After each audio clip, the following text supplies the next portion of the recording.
you must know who built anthropology or primatology, okay? What did they discover, okay? And how did their discovery basically change the field of anthropology overall?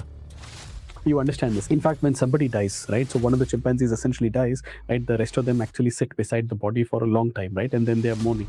You must have seen this. If you have a pet, of course, you know, the orbit, na, you will be able to feel this eyes partially kind of encircled, niche, but upar jo hai na, it'll actually be soft. And let's say if you use a time machine and you go back to that particular period, if you see your great ancestor, okay, you cannot even imagine that that is our ancestor. Okay, it looked like a squirrel. Optional agar aap compare karoge, right? Optional is probably equivalent to the rest of your papers put together in terms of the kind of effort. Every optional say the top 1% will make it to the rank list. Every year, the top 1% will be in Labasna in the best services. I think I'm going to be in the reckoning for, let's say, a very strong score. Okay, but I could have done better. Okay, I think I will get somewhere in so and so. I'm not in that league. Everything will be kind of clear. So from that particular perspective, anthropology is one of those subjects that tends to be a lot more predictable. Hello and welcome. Those of you who are new, please, in your introduction, just send me an introduction. I hope that you have watched the orientation session. Right, it tells you about the 5 steps that you're supposed to follow. Take it 4 steps during your foundation, the 5th step in your next stage, which is your QEP plus. Foundation plus QEP plus means ki matlab, you know, you are kind of ready. Okay? You know, you can compete with anybody.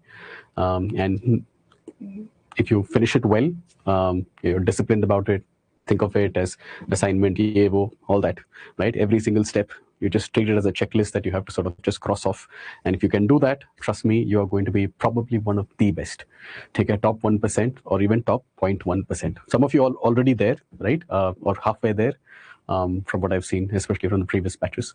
The new batch, guys, right? So this is essentially what you have to do. If you have not watched orientation, is class ke baad aapko ek aur baar dekh lo. Okay? That is the first thing. In the orientation, I had also mentioned that, you know, give me an introduction so that I get to know you, an introductory sort of an email, hopefully in your portal, you know, my email address is going to be given. Take that. And some of you have already introduced yourself. I remember this, right? Yeah, sorry. Yeah, so some of you have already introduced yourself. Great. Thanks for the email. Okay, so what should be, jo bhi instructions hai, everything is essentially given there, right? The first thing that you've got to do is basically introduce yourself so that I can build a connect with you. Those of you who are new, just introduce yourself in short and tell me how you landed here, right? And if you have landed because of my previous students or some sort of referrals, my ex-colleagues or colleagues, ठीक है, वो भी बता दो, ठीक है, so that I know.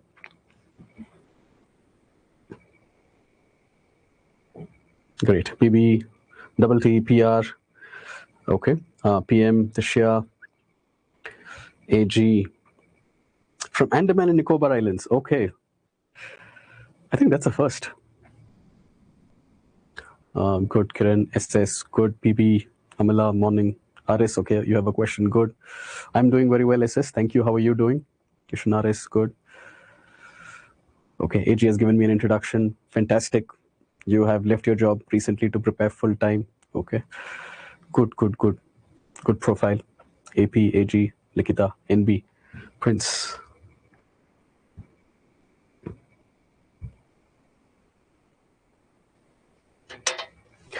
My email address will be in the portal. ठीक है, एक बार देख लो. I'll not say it here because, you know, in case the video, somebody else gets access. I already have so many of these emails coming from students who are not, you know, enrolled in our programs. Okay? But you go to your portal and for your particular batch, there will be an email. Okay? Batch 1, batch 2, and abhi batch 3. You guys are batch 3, right? So there will be. So wahan pe aap email kijiye, and if it is not already given, then by the end of today, I'll just try to ensure that Sarrthi team is posting it. Okay.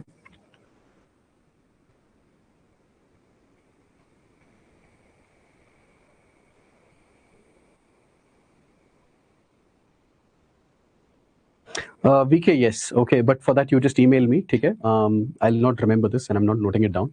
So definitely just email me. Thanks for bringing it to my notice.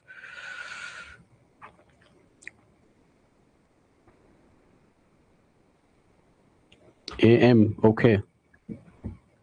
Got it. Okay. So he has referred. Okay, so he's a colleague of mine. Good. RC morning. Okay. Great. Let me just go quickly and tell you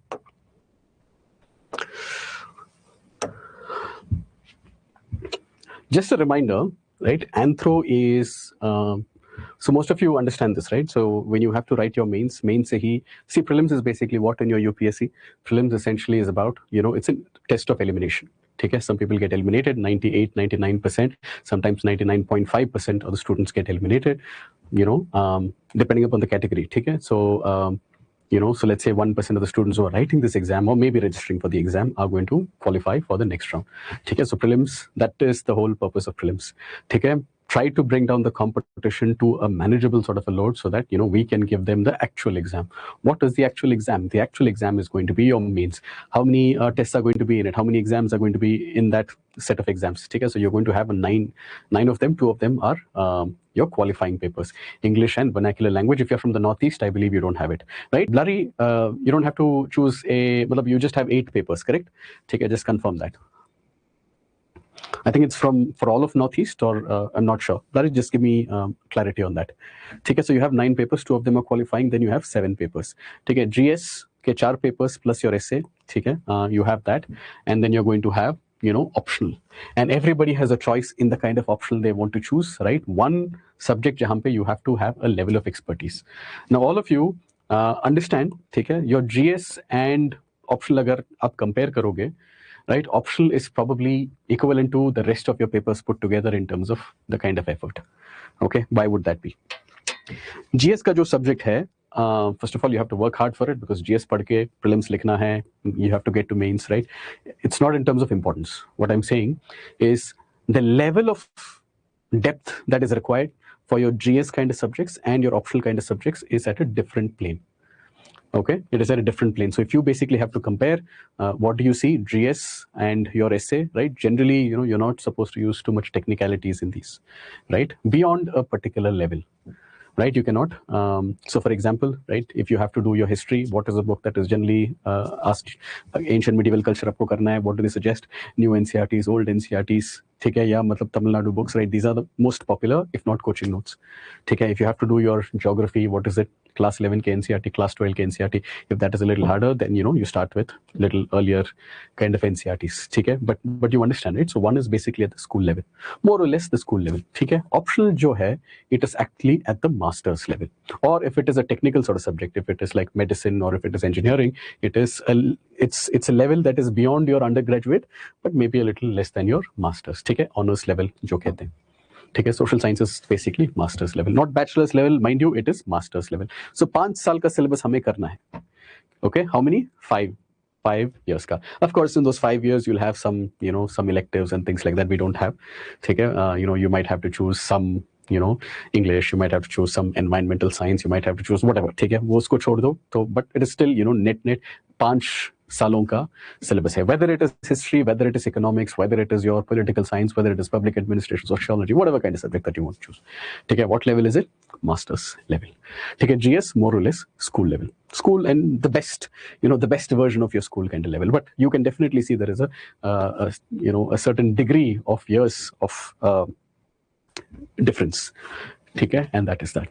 Why I'm mentioning this is that GS plus essay, right? You've got to do your part, and as long as you're able to address all of those kind of questions, you will get your marks. It's very much like your board exams.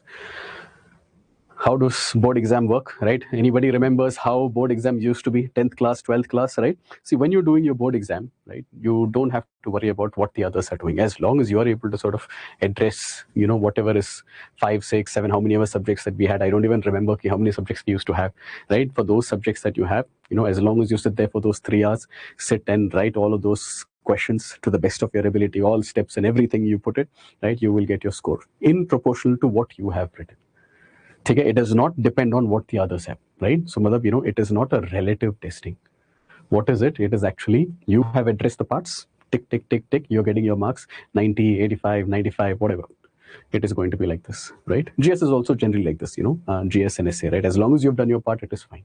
But optionals jo hai, optionals mein, how it works is that it is more or less like your, like your entrance kind of exams, right? It is more of your percentile. It is about your ranking. Okay? So you will have somewhere between 1,000 people, 1,200 people, 1,500 people, 2,000 people who will be writing optional. Again, it depends on year to year who is clearing from which optional, right? Prelims कौन clear कर रहा है. But it'll generally be 1,000 plus, okay, and shy of 2,000. top 1%, regardless of the number of students who write it, the top 1% generally will do exceptionally well. Exceptionally well. Okay? And outside of the top 1%, let's say for the top 5%, more or less, though, marks, it'll be decent. Okay? It is a competitive, decent score. Okay? You will get your interview calls. Okay? You will, there's a probability of even getting some sort of a service and things like this using this. Okay? But top 1% will ensure that, you probably very, very strong chance for a top, double-digit rank, maybe top 3 service or something. Again, depends on some other kind of factors. Optional में बहुत differences होते हैं. ठीक है? The score का differential tends to be a lot higher in optional in comparison to your GS. GS में it tends to be clustered. And if you don't do your GS, of course, marks नहीं मिलेंगे. Right? But यहाँ पे even if you do it, but if the rest of the country has done better than you, right? वहाँ पे then it turns out that your scores will not be that great. ठीक है? So what do you have to do with regard to your optional? You want to be one of the best. Okay, so students who generally invest a lot of time in their optional, okay, and every optional say the top 1% will make it to the rank list. Every year, the top 1% will be in Labasna in the best services. Okay, the top 5%, of course, if I include all the categories, then the top 5% say every single option say it will be. Of course, some options are much smaller options. Usme se kam log honge. There'll be some options where you have more sort of, participants, okay, or takers, right? Wahan se you'll have more sort of cases. You get the picture, right? But top 1% from every single option, they're going to score. If you're in the top 10%, 15%, 20th%, 50th%, right? It tends to be, regardless of your option, the marks are not great. Okay? You're in the top 1% of any option, that marks tend to be good. Okay? Anthropology is one of those kind of subjects jahan pe more or less, and I'll tell you this, okay? Anthropology mein more or less, some these are things where I tell you in your QEP plus. Okay? QEP plus is basically your test series stage. Anthropology is one of those kind of subjects jahan pe very predictable hai. Predictable as in, I'm not saying that, you'll predict all the questions. Yes, you will know the themes, what exactly they're asking. It is very, very clear. It is predictable as in the day you finish your test on that evening, right? Let's say 5 p.m. your exam gets over, right? By 5:30, okay, you and I basically discuss, right? You will have a fair feeling, right? When students tell me, they generally tell me very, very clearly ki, sir, I think I wish I had done this, I wish I had done this, but this one I have done exceptionally well, but ye morning mein, the second half, so and so, but based on all of these kind of things, I think I am in so and so kind of a range. And they tend to be within that, plus or minus 10 marks. You get the picture, right? So as soon as you write your exam, you kind of know how it has gone. Okay, you know this, I mean, good and bad dono, okay? You will know that I am, I am quite possibly going for one of the highest scores possible. Okay, I could not go for the highest kind of score possible, but at least I'm going to be in the reckoning for IAS. I think I'm going to be in the reckoning for, let's say, a very strong score, okay, but I could have done better. Okay, I think I will get somewhere in so and so. I'm not in that league. Everything will be kind of clear. So from that particular perspective, anthropology is one of those subjects that tends to be a lot more predictable. Okay, so what you do, it reflects how you basically finally score. Utna kuch variation nahi hota hai, right? So if you basically sort of map the kind of emotions at 5:30 p.m. take it to the final sort of score, generally they will be directly proportional. Okay, just to use a little bit of statistics. Okay, if there is a, if you can quantify the kind of emotions, right, and and you look at the final kind of scores, generally you can see some sort of direct proportionality. Okay, in that way, anthropology tends to be proportional. So what is expected here is generally kind of clear, okay? And there are I'll give you like a few steps that you've got to do, as long as you're able to sort of do those kind of steps to the best of your ability. Perfectly nahi kar paoge, because if I give you a plan that is like completely doable, that means I'm not pushing you hard enough. Okay? If you can do 60-70% of what I say, right? Okay, in your foundation stage, I know for sure in the next stage, which is your QEP plus stage, which is about studying and internalizing things, you will be dominating it. Okay? You will be dominating. Anthropology generally can be seen in terms of 6 modules the way I teach it. Okay? What are the 6 kind of modules? One is going to be biological or physical anthropology. Okay, then you have social cultural anthropology. Biological anthropology is more about the human body, the kind of diseases that we can have. Take some application with regard to this, and one aspect of genetics. Okay, why do you have your skin tone? Why do you have certain kind of facial kind of features? Right? Okay, these kind of aspects. Okay, why are there chances that you might go bald? okay, or why other, like, why do you get the picture, right? So all those things basically have some genetic sort of component. How does that basically work? That is this particular part. Sociocultural anthropology, we have 6 institutions: marriage, family, kinship, economic, political, religious sort of institutions. These are some institutions we have to study in our study of cultures and societies. Okay? Then you have theories, linguistic anthropology, research methods. How do you basically sort of come out with marriage is so and so, family is so and so, is sub classification kaise leke aate ho? That is through the research methods and techniques that are generally used. Along with this thing, you have some theories that are the foundation of this particular field. Linguistic anthro, a very short portion, मतलब 3-4 topics ही है वहाँ पे, ठीक है. Then you have archaeofossils and primates. We are starting with primates today, ठीक है. And then you have Indian society, tribal society, ठीक है. So all of these things are going to be taught in an independent sort of manner, ठीक है. Anthropology is basically many different short versions of many different subjects together. Okay, you'll have a little bit of bio, starting from the basics of bio to understanding why do I go bald or why do I not go bald. Okay, a little bit of sociology, right, starting from the very basics, right? Why do we look the way we do? Okay, who are our ancestors, right? When did we look kind of like chimpanzees and those kind of apes, right? That is something that we study in this particular module. Okay, then paper 2 specifically has Indian society and tribal society. Generally in social sciences, paper 2 is more about the Indian aspect. Okay, whatever you study here, it basically is about more of customized to India. Okay, so if you have anthropologists in the world and you have anthropologists in India, right, anthropologists in India generally focus a lot more. They are the experts in this particular society. They are experts in this kind of society. Okay, the module with the highest weightage is going to be this. Okay, and highly scoring as well. In fact, like all the modules are kind of scoring. We start with this. Okay, primates are essentially our closest sort of relatives, right? Monkeys and apes and so on. Okay, when I say fossils essentially means that our ancestors who are dead, okay, but they lived a few million years ago, right? How do they look? Okay, how are they similar to us? How did they evolve, right? How were they initially, and how were they later? What is their entire sort of sequence?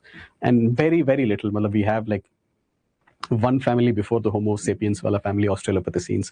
After that, within the Homo sapiens, we have a few, very little. Okay, anthropology for UPSC is generally, you have anthropology within anthropology. The larger anthropology jo hai, okay, to say that you know anthropology and you know anthropology for UPSC, okay, it is a very small subset of entire anthropology. Today, if you say you're an anthropology person, and we study only a few number of fossils, or the hominins, our ancient ancestors, right, in comparison to the amount of fossils that have been found, okay, bahut chota hai. Okay, so we are like it's like fossils 101. Okay, it's a very short part. Okay, but of course usko aapko master karna hai. Okay, archaeology is basically the same, guys, but what kind of culture, how did culture evolve? How did the physique evolve? Okay, how did the culture evolve? If I'm basically studying how did the brain evolve, okay, I'll probably see here, okay, the brain was this size and then this size and then this size. Okay, if I'm basically saying that, with the brain size increasing, I use this kind of a tool to this kind of a tool to this kind of tool to this kind of a tool. Okay, that is the cultural sort of part. So this is basically like one block. Is this clear? So all of these things, you can start with any of these kind of modules. The only thing is that, when you have a syllabus, you just have to ensure that you know every part of the syllabus. Foundation is all about understanding the syllabus. Okay, and the way I do it, one question on every part of the syllabus is going to be assignment at the end of a module. As many of these things you can try to submit. Okay, even if you write 10 pages, 15 pages, 20 pages, or if you write 100 pages, doesn't matter. Depends on how much load you have. Okay, but even writing a few will ensure that you get a feel for the subject. And when you are writing, you will end up reading the handouts multiple times, so you become a lot more sort of proficient as well, but not internalized. Internalized aapko karna padega in the last wala stage, which is it is going to be the stage of your QEP plus. Okay, is there anything else that I want to suggest?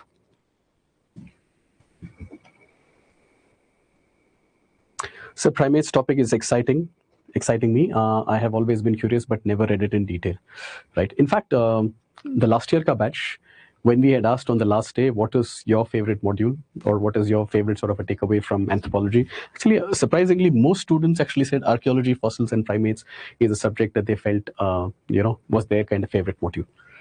Okay, and that is that. And in fact, this is the module jahan pe you will definitely be head and shoulders above the other students from other kind of programs, other sort of coaching and things like this, because very few people have real clarity. ठीक है, इस साल also I basically, whatever I told them about the primates, ऐसे understand करके करो, ठीक है, remember it like this, and things like this, वो question आया था, ठीक है, exactly as it is, ठीक है, हमारे students had basically attempted it, but the country over everybody is saying कि मतलब ये ऐसा question क्यों? So our focus here is going to be to understand, ठीक है, not to think कि क्या पढ़ना है, पढ़ लोगे, ठीक है, if you do QEP plus, by the time you're done with 2 months of the test series or 3 months, however you sort of pace it out, right, at the end of it, you will be as comfortable with the subject. On the last day, ठीक है, the last day, last test finish करके, when you press that submit वाला button, you will feel as comfortable as I do. Okay, and you can speak on these kind of topics the way I do. Of course, you will not be speaking, you will be writing on these kind of topics like I speak on these kind of topics. Is that clear? Sir, use Hindi also if possible. Okay, okay, but I am a South Indian. Okay, my Hindi is not so good, right? And primates का हिंदी मुझे नहीं पता.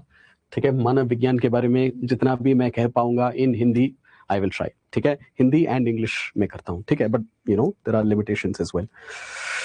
I want to share one thing, sir. I'm a working professional for the first time. First assignment, I'm unable to complete it on time. Submitted second assignment, 14 questions. Good, that's great. And now for the third assignment, I had done 4 answers till now, and I'm confident that I will complete all the answers this time. Great. This is because of your guidance and motivation, but I feel answers need to improve. Yes. Okay. So don't think that, you will write answers like I show you of, students who are already in the list. Okay. The kind of answers that I show you generally are answers that are like the, the 100th answer, yeah, मतलब the 1000th answer for all you know.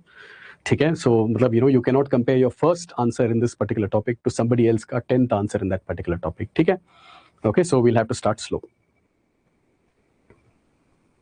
QEP plus I will tell you, I will tell you one day, not today because I just बताता हूँ, there are already many of your batchmates who are already in that particular program. I would suggest that you get started. If you have finished a couple of these modules, you can go to QEP, tell me, and I'll help you work through it. So did I receive your assignment? I think I must have received your assignment. Are you the one who has been asked to schedule a call, but you have not? Is that the one? Okay. You said 7:30 ke baad and things like that, right? And try to speak slowly, sir. Okay, okay. Slowly. See, one more thing. Okay, the handouts are going to be provided. Okay. You have the PPTs. PPTs are actually for me.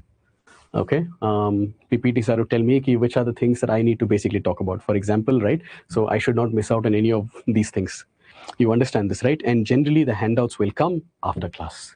Sometimes Sarrthi ki team, they kuch confusion ho jata hai. They might, because I think once they had uploaded the entire sort of handouts this last week, I believe, because one day I was ill. And I had told them कि इस दिन को हम release करेंगे, ठीक है? So it happens, but generally the idea is that we are going to have the handouts. You are going to have the handouts as students after class and not before. ठीक है? If notes are basically given early, your mind is not fresh. You're already coming in after doing a little bit of reading, ठीक है? And once you start reading through the filter of what is already written, ठीक है? Your ability to explore multiple sort of dimensions reduces. समझ रहे हो ना?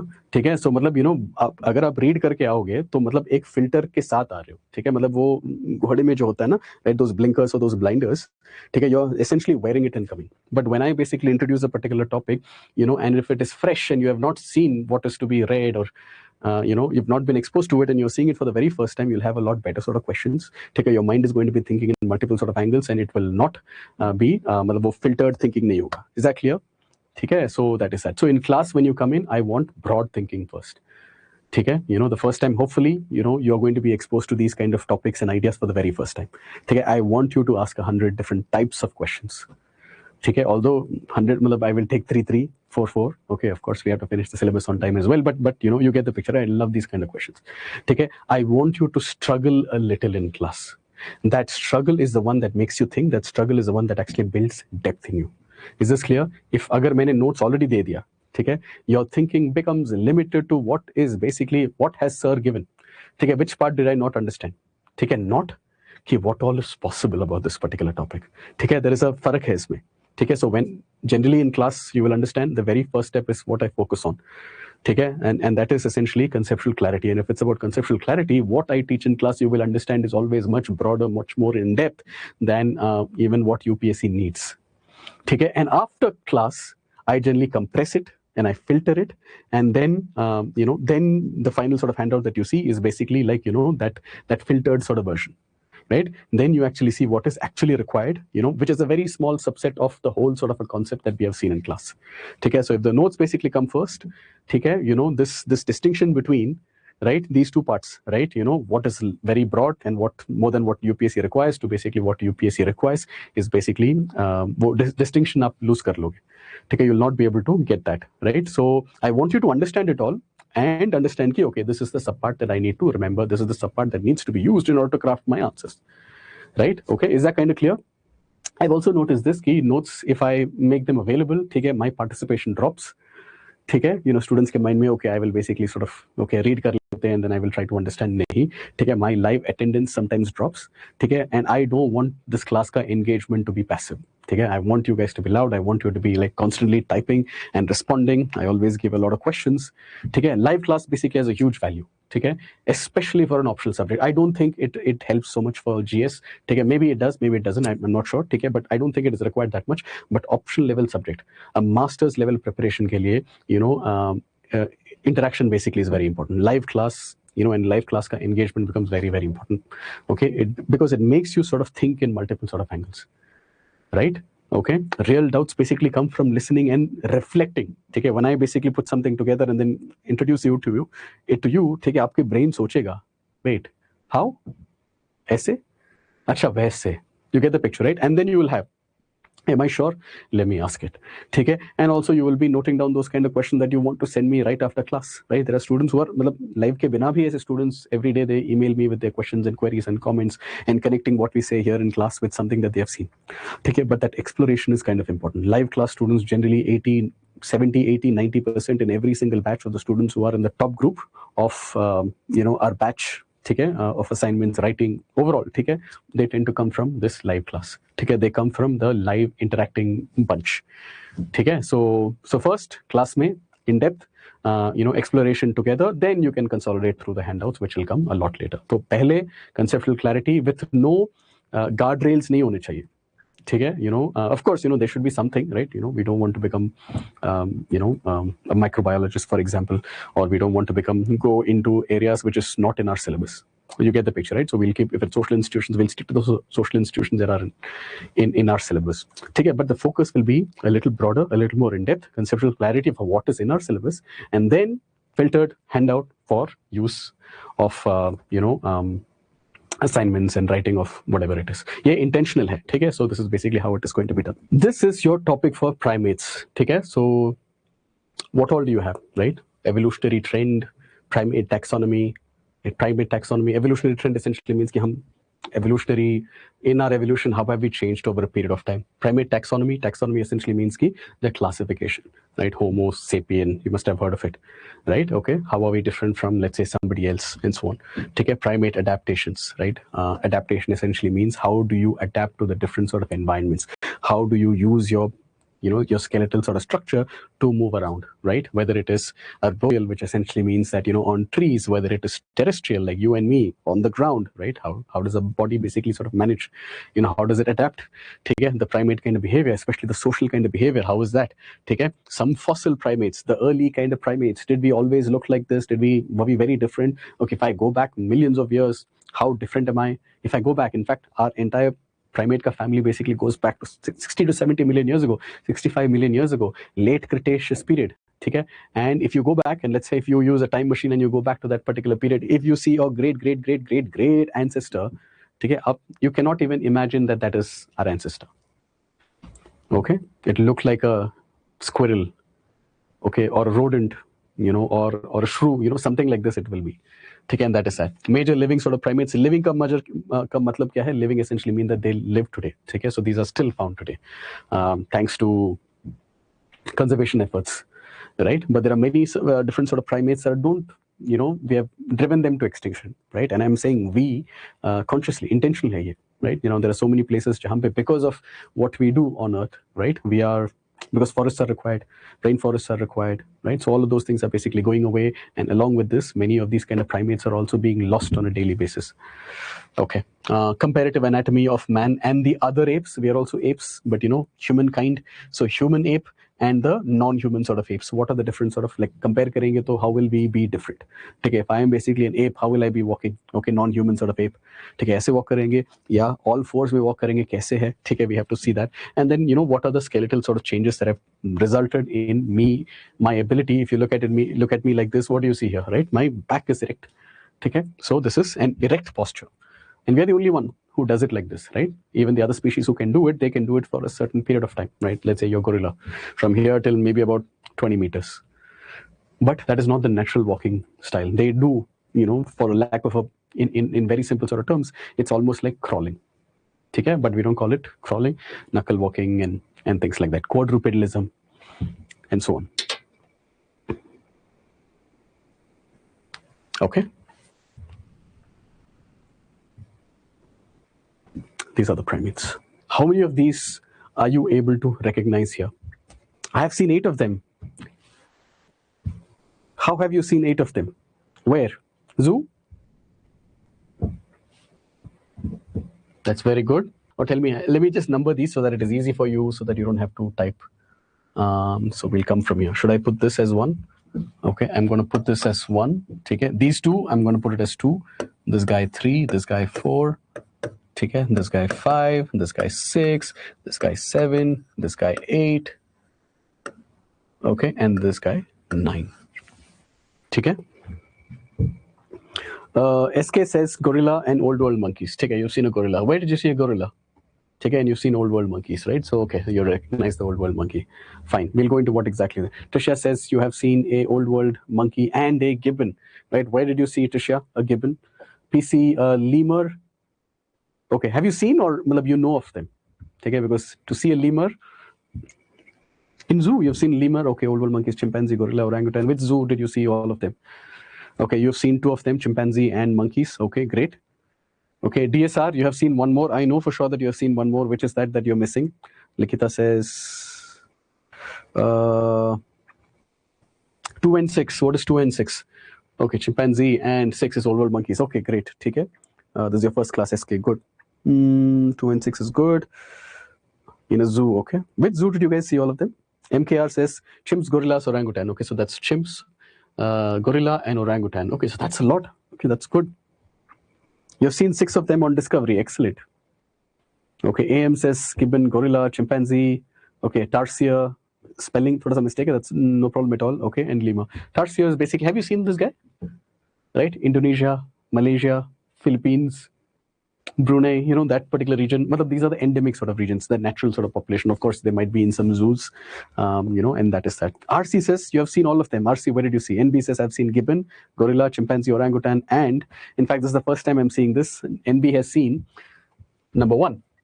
Okay, most of you have not mentioned this, right? See, if this is primate, okay, primate may, this is the most important primate. The reason why we study the other sort of primates is because it tells us something about us.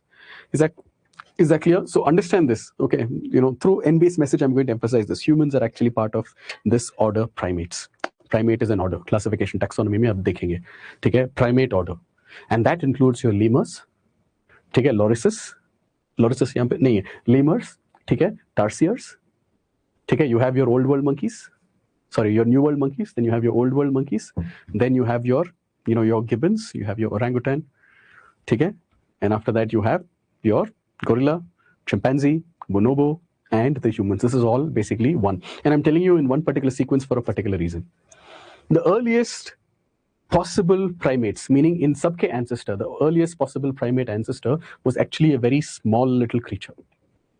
Okay, it's a tree-dwelling kind of a mammal. Mammal, आपको पता है what exactly is a mammal? We'll go into all of those things. ठीक है? But it's a mammal, and the name was Purgatorius. Okay, that's a pretty good name, right? Like a Terminator, like a Purgatorius, right? I like the name.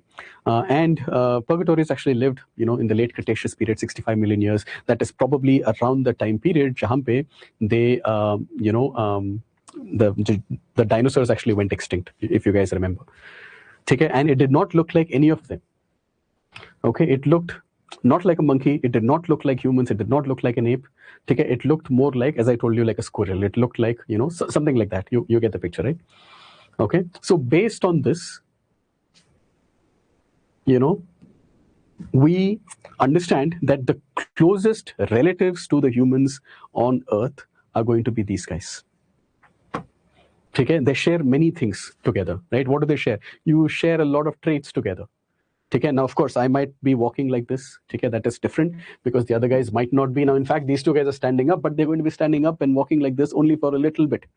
Okay, in terms of fossils, right? If you go back here, right, yahan pe at this particular point, what we have. In fact, can anybody tell me what is this particular point referring to? Yahan pe, tell me what do you understand if I basically tell you about this particular point.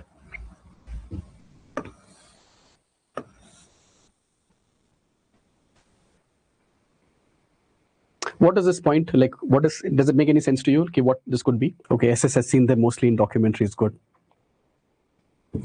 Bipedalism. Okay. I went to zoo when I was in school in Delhi. I was 6. A faint memory. Okay, got it. Sir, in Animal Planet. Great. I've seen gorilla in zoo and the monkeys, Indian monkey. There's no Indian monkey. Indian monkeys, there are बहुत सारे monkeys. Okay, so you have to understand कि there are multiple. But at least you must have seen rhesus monkeys, yeah, langur. You must have heard of these kind of things, right? Grey langur and things like this. Okay, this is correctly actually said by one of the students. I forget exactly who said it. Transition to erect back. Okay, not that far back. Erect back is a very recent thing. Okay, somebody saying common ancestor. Everybody saying common ancestor. Sarthak, erect posture. Okay, VSK, common ancestor. Actually, if I can take this particular point, right, this is actually a common ancestor. In fact, this is the last common ancestor between your chimps and bonobo wala family and the human wala family. So the last common ancestor, let's say that you find a fossil buried deep, okay, in the soil. Okay, and pardon my diagram, I will draw it a lot better. Okay, and and this last common ancestor that if you see, what you see here is that this particular person is like my great grandfather or grandmother. Okay, and that person is also the great grandfather or grandmother to this person as well. Is this clear? Okay, so this I want to just really suggest something, right? So even like one particular diagram can give you a lot of useful insights. Okay, you can really understand what is happening here, right? Within this primate family, the way in which this is drawn, which is a very funny looking, a diagram, right, with a lot of lines and slanting sort of lines and convergence and things like this. It basically reveals a lot of things. The humans and the chimps wale family, they basically share a common ancestor somewhere between 5 to 6 to 7 to 8 million years ago. We'll just keep it as 7 million years ago. So that means this person is related to them and is also related to her. Is this clear? So understand this in very short from this particular slide. What I want you to take away from here is that you are a primate. Okay, you are a great ape. Okay, and you're a part of a long evolutionary story that actually began with a small little squirrel-like looking, a tree-dwelling, an ancestor. Okay, and that is millions of years ago, maybe 60 to 70 million years ago. Let's just put it as 65 million years ago. Is this clear? Hope this is clear. By the way, this is lemur. Have you guys seen this in any movie? There is a movie called Madagascar. Have you guys seen the movie, heard of the movie? Trailer वगैरह देखा है? Madagascar. Madagascar is a movie जहाँ पे you actually see it is, well, the Madagascar movie is based in Madagascar. Okay, so you have your Africa. You'll see all of these things, but just as an introduction, you have Madagascar, which is to the east of your Africa. Okay, to the right of Africa, that's easier. Okay, and there is an island, and that particular island has been isolated for so long. It has so many different kind of species that are very, very specific to that one particular island. Usme there is a character called King Julian. Okay, King Julian basically is a ring. Can you see this? Ring-tailed lemur. Okay, and there are so many different kind of lemurs as well. Okay, and things like that. So wahan pe there are other characters also, right? For example, there is Maurice, his I don't know, his advisor or whatever, his minister or somebody like this. He's I. Okay, that is another kind of a lemur in that particular place and so on. Okay, there are others as well. Okay, so this is basically the beginning. So can we see what exactly is a primate? Did everybody understand this? Can you give me a confirmation that you understood this? So there's a novel named Sapiens by YNH. Should we read it for evolutionary theory? Will it help? No need. For scoring and maximizing an exam, you don't need to read anything more. But for fun, and if you have some extra surplus time, go after it. Take it. It's a good fun book, but he's not an anthropologist. He's more of a historian. Okay, that is that. Yes, sir, that movie was my childhood favorite. Okay, good, good. Yes, sir, understood. Understood. What do you mean bipedalism question mark? Try to phrase your question better. Okay, so this is your primate. Now, what are the characteristics of primates?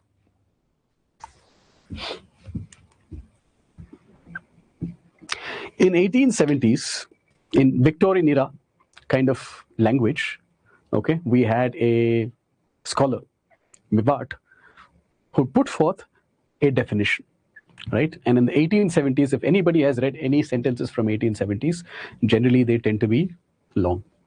Now, this could be a page, it could be a paragraph, right? Malab, it is very, very long, but this is an introduction. Okay, so this is the definition of primates. Before this, if I can just go today, and somebody had messaged me this. Just tell me who this was. Should I keep it? Do I want to keep it?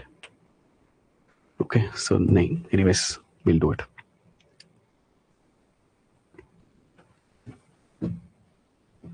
Have you guys been following this? Meet the little monkey who made the whole internet cry. His name is Punch. He was abandoned by his mom right after birth. No warmth, no protection, no one to hold him. So his caretakers stepped in and gave him something small but powerful, a stuffed monkey. It wasn't just a toy, it was comfort. It was the closest thing he had to a mom. He slept with it, played with it, and whenever he felt scared, he held it tight like it was his whole world. As Punch grew up, he had to join the other monkeys, but fitting in wasn't easy. They didn't accept him at first. Sometimes it even turned into fights. And whenever things got too hard, Punch would run back to the two things that made him feel safe: his stuffed monkey and his favorite person, his caretaker. Every morning he waits by the door just to see him, and the second it opens, he runs and clings to him, like he's searching for love more than anything else. Maybe that's why Punch stole everyone's heart, because just like us, he reminds us how much we all need love, especially when we feel alone. Meet the little monkey who made the whole internet cry. His name is Punch. What did you guys just see?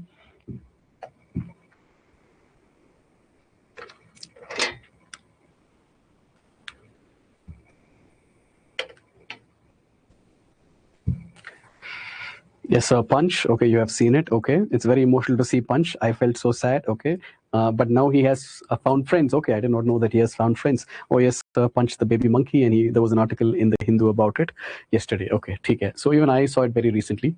So recently, what has been seen is that there is a young baby infant Japanese macaque. Okay, so it's a monkey in Japan, and now it's become a global sort of sensation.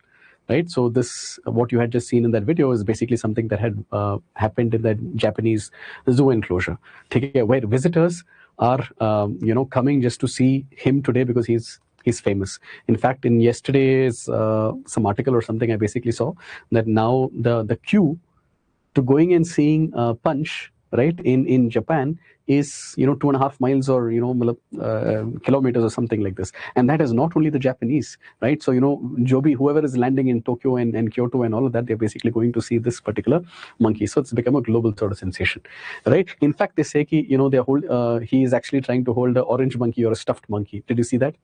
Okay, I have not seen that toy so well. But from what I understand, the stuffed toy that Punch is basically holding is actually a stuffed toy orangutan. Okay, orangutans are not monkeys; they are basically apes. Okay, so he's hugging it, he's basically nibbling it. In different sort of videos you can see, and at time when he gets picked on or he gets bullied, he basically runs back to his toy. Okay, that is something that you see. Okay, so what is the species that is involved in? Who is the one who is being bullied? If you go back here, the one that is being bullied is going to be which one? It is going to be this kind of a monkey. Not exactly this particular species, but it is old world monkey, a Japanese macaque. Okay, also called as snow monkey, they call it. Okay, so that is that. It's part of Cercopithecidae kind of family. We'll see that. Right, you understand, na? Okay, that is that. Similarly, the one that he's holding is basically which guy? Right, this. Right, so there is just one of those toys that has been given, right? And generally, these primates or these monkeys and these infants that are actually protected, they tend to have these kind of behaviors, right? You will see them, if they're actually provided a blanket, okay, they end up like, sort of like, it's like their mother. Okay, if you provide them with some soft toys, ठीक है, especially the ones who are more introverted, shy, and not getting along with the others, right? So उनके लिए this is basically like a safe space.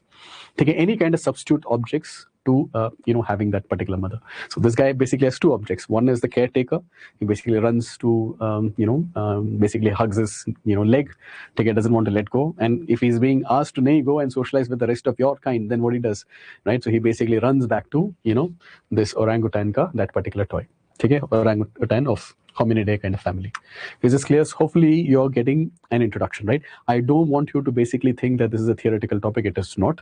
ठीक है, whatever, even Japanese social media or the world social media, right? Millions are watching, but I want you to connect it to your anthropology. ठीक है, those long queues outside the zoo, why is it? ठीक है, you should know, right? It's not just curiosity, but I think it's empathy for the one who is basically bullied. ठीक है, this guy is being bullied by all the other ones. ठीक है, and so on. There's a proper hierarchy in these kind of primate families and things like that. ठीक है, so we'll come back to what exactly is a primate.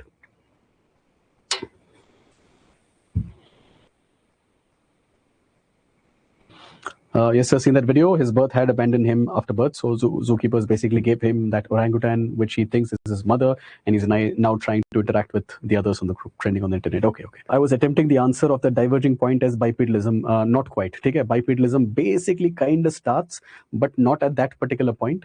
ठीक है, because the ancestor of the chimpanzee cannot be bipedal. And the chimpanzee today is not bipedal, right? So it cannot be there. It starts right after that.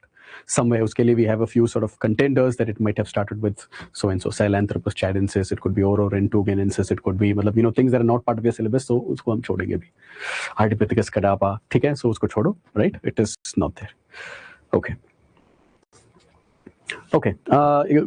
Sir, gibbons should come under monkeys or anthropoids. ठीक है, so no. Okay, so we're not going to answer this thing because we have not gotten to that particular point yet. ठीक है, when we get to that particular point, remember this AP. ठीक है, so we'll have to ask AP to answer that particular question once we cover it. ठीक है, as of now, we don't know any of these kind of terms.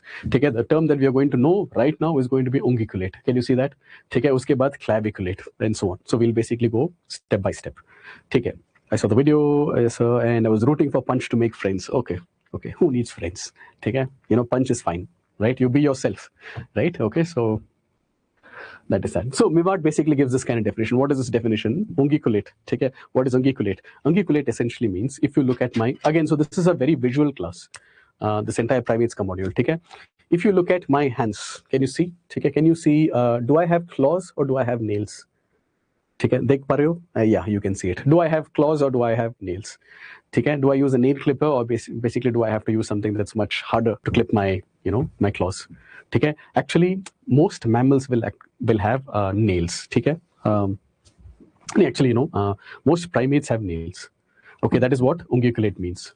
Most mammals, on the other hand, end up having claws. Now, let's say that you have your own sort of pets. Some of you might have cats as pets. Some of you are going to have dogs as pets. ठीक है, compare their front limb. Take it and then try to see and then compare my hand. ठीक है, and the let's say the dog, right? I love dogs, so keep the dog ka the front wala paw, and then you can see that there is clear sort of a difference. ठीक है, we have much flatter sort of a nails, and they have something that is like this. If I have to draw it, it will look something like this. What is that? It is basically a claw. ठीक है, why does this group have a different natured sort of covering or protection here? ठीक है, because the need, evolutionarily speaking, it is not about scratching. It is more about it is more about grasping. ठीक है, if you have to grasp, ठीक है, there are certain other structures that seem easier. ठीक है, but understand this, not all the primates that you had seen in the previous one have lost the claws fully. In fact, if you take a look, the further you go down on this end of the screen, ठीक है, you will find features, okay, that are a little more sort of quote-unquote primitive. And here you see a lot more sort of features that are called quote-unquote advanced. Why is it advanced? Take humans, and it is our language, and we want to say this is advanced and this is primitive. You get the picture, right? Okay, so that is that. So lemurs and lorises. Sorry, I keep thinking that lorises are here. Okay, lemurs, but there is another one that is also called as a loris, right? They basically have some claws as well. ठीक है, उनका second to अगर उठा के देखोगे और the second finger आप उठा के देखोगे, okay, just telling you, ठीक है, you will actually see that they have claws. Tarsiers, which is the second guy, the guy with the big sort of ears, if you can see here, big massive eyes he has, right? You can see this, right? So he also has it on the second and the third toe. ठीक है, but from here, if you see the monkeys ka family and the ape ka family, we all have this. Okay, so if you take a look at, you find a monkey, okay, go close, okay, hold the hand of the monkey and then see what it looks like. Okay, it's going to look a lot similar to this.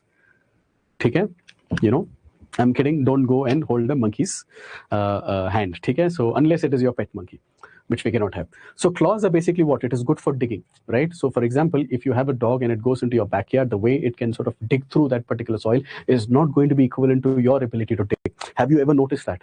See, this is conceptual, right? They can dig like this, right? You know, they just go like this and literally you can see that there is a whole big sort of like a void that they can create. You cannot do it. Okay, nails are basically good for what? Nails are going to be something that is easier, you know, so that it doesn't restrict your grasping ability, and also it exposes your fingertips. Okay, and the fingertips may you have a lot more sort of sensitive pads, मान लो, ठीक है, because then it gives you a lot better sort of a feel. ठीक है, if I touch something, right, what is this like? Okay, what is the texture? What is the, you know, all those things we can feel it a lot better in comparison to those who have claws. Is that clear? Okay, that is that. Second is basically claviculate. What exactly is claviculate? Clavicle सुना है आपने, ठीक है? Clavicle essentially is going to be these bones that, you know, you can see this here, ठीक है? So you will all have, so please all of you पहले, you know, unguiculate, you touch your nails, you know, you will remember this thing. Second thing is that when I say claviculate, right, touch your clavicle bone, your collarbone. ठीक है? Most animals, like especially these running animals, so let's take dogs itself, right? Okay, they actually have these reduced kind of clavicles, not like us. Can you see this here? So you can see these, right? So this guy probably has very different sort of clavicle bones in comparison to us. Okay, primates basically have much stronger kind of clavicle bones. Okay, because we are related to these guys. Okay, so this guy basically has to sort of climb trees. Okay, he has to swing from one tree to another sort of a tree. He has to be able to hang. He or she, don't know. Okay, you understand, right? You know, if they have to throw something, if they have to basically carry their babies, can you imagine this one carrying the baby using the arms? The front limbs, will they be able to carry this? Okay, can you imagine this, right? So, you know, is setup, can they go? They cannot go like this. ठीक है, C for example, right, I can do this, now you do this, ठीक है, मतलब एक warm up है ना, ठीक है, मतलब आप ये कर सकते हो, right? Your pet dog, you know, मतलब try मत करो, ठीक है, but you know clearly the person cannot do it, this dog cannot do it, right? Because without that clavicle bone you cannot have full or better sort of shoulder rotation, ठीक है, but these guys will have that ability a lot better. So within the primate family we have different kinds of clavicles, ठीक है? So clavicle essentially means you have much more freedom of movement for your shoulder, unlike these guys. Okay, is that clear? Okay. We'll just go through all of these things. Okay. Placental mammals, features mein hum aayenge, and then I'll basically go through what exactly are placental mammals. Placental mammal essentially means babies are developed inside the womb. Okay, it gets all the kind of nutrients it requires, okay, from the mother through the placenta. Okay, so you have a placenta, and placenta is the one that basically is the nutrient exchange के लिए, ठीक है, nutrient delivery के लिए, ठीक है, and this के कारण you basically have a longer sort of pregnancy, you know, and more developed sort of brain at birth. ठीक है, human gestation is like very very long, 9 months. Okay, and as you keep going down this particular scale from this in advance end to this particular end, you will see कि it keeps coming down. Chimpanzee यहाँ पे हमारे लिए 9 months, chimpanzee के लिए 8 months. ठीक है, and more time inside the womb generally means ki more brain growth. ठीक है? Okay, that's why you will see that, you know, the female humans, they, you know, it also requires a different skeletal structure in order to be able to accommodate a bigger head of the baby. ठीक है? Eyes encircled by bones. What does that mean? See, if you touch your eye socket, what do you see here? ठीक है? You will actually see that, you know, there is a bone that is surrounding your soft, you know, your eye. Correct? ठीक है, your eye का tissue अगर आप देखोगे, ठीक है, मतलब and then your eyes are basically encircled by this particular bone. इसको हम बोलते हैं orbits. ठीक है? If you take a look at this guy, the dog, and you take a look at its skull, if you have a pet, of course, you know, the orbit ना नीचे you will actually feel, मतलब मैंने देखा है, ठीक है, so if you basically touch it, you will be able, I have pictures a little later and then I'll show you, you will be able to feel this eyes partially kind of encircled नीचे, but ऊपर जो है ना, it will actually be soft. You understand this, right? ठीक है, but if you take, like, let's say a monkey का skull or any other sort of primate का skull, ठीक है, most of the primates essentially have something जहाँ पे you have this entire sort of socket that is kind of covered by bone. It is surrounded by bone. Okay, and again, you know, we'll see why that is important, especially as a species that requires a lot more visual, ठीक है, with forward facing eyes, and our survival depends on our ability to see things, ठीक है, and protect those eyes a lot. It also has relevance with the kind of jaws that we have, right? And with the kind of muscles that essentially go here. All these things we are going to build, but I'm going to tell you everything. This is going to summarize everything that we are going to see in this entire sort of module, ठीक है? So we are very dependent on our vision, ठीक है? We have the best sort of vision. We have 3D sort of vision. अच्छे से depth perception है. Imagine if I have to live on the trees and I have to jump from one tree branch to another sort of a tree branch. Even if I sort of like misinterpret or misjudge by 1 inch, I'm basically going to go and fall all the way down, okay? So for this I need to have much better sort of eyes. यहाँ पे they're more dependent on their nose, ठीक है? उनका smell center is much more developed. हमारे visual sort of center is going to be a lot more sort of developed.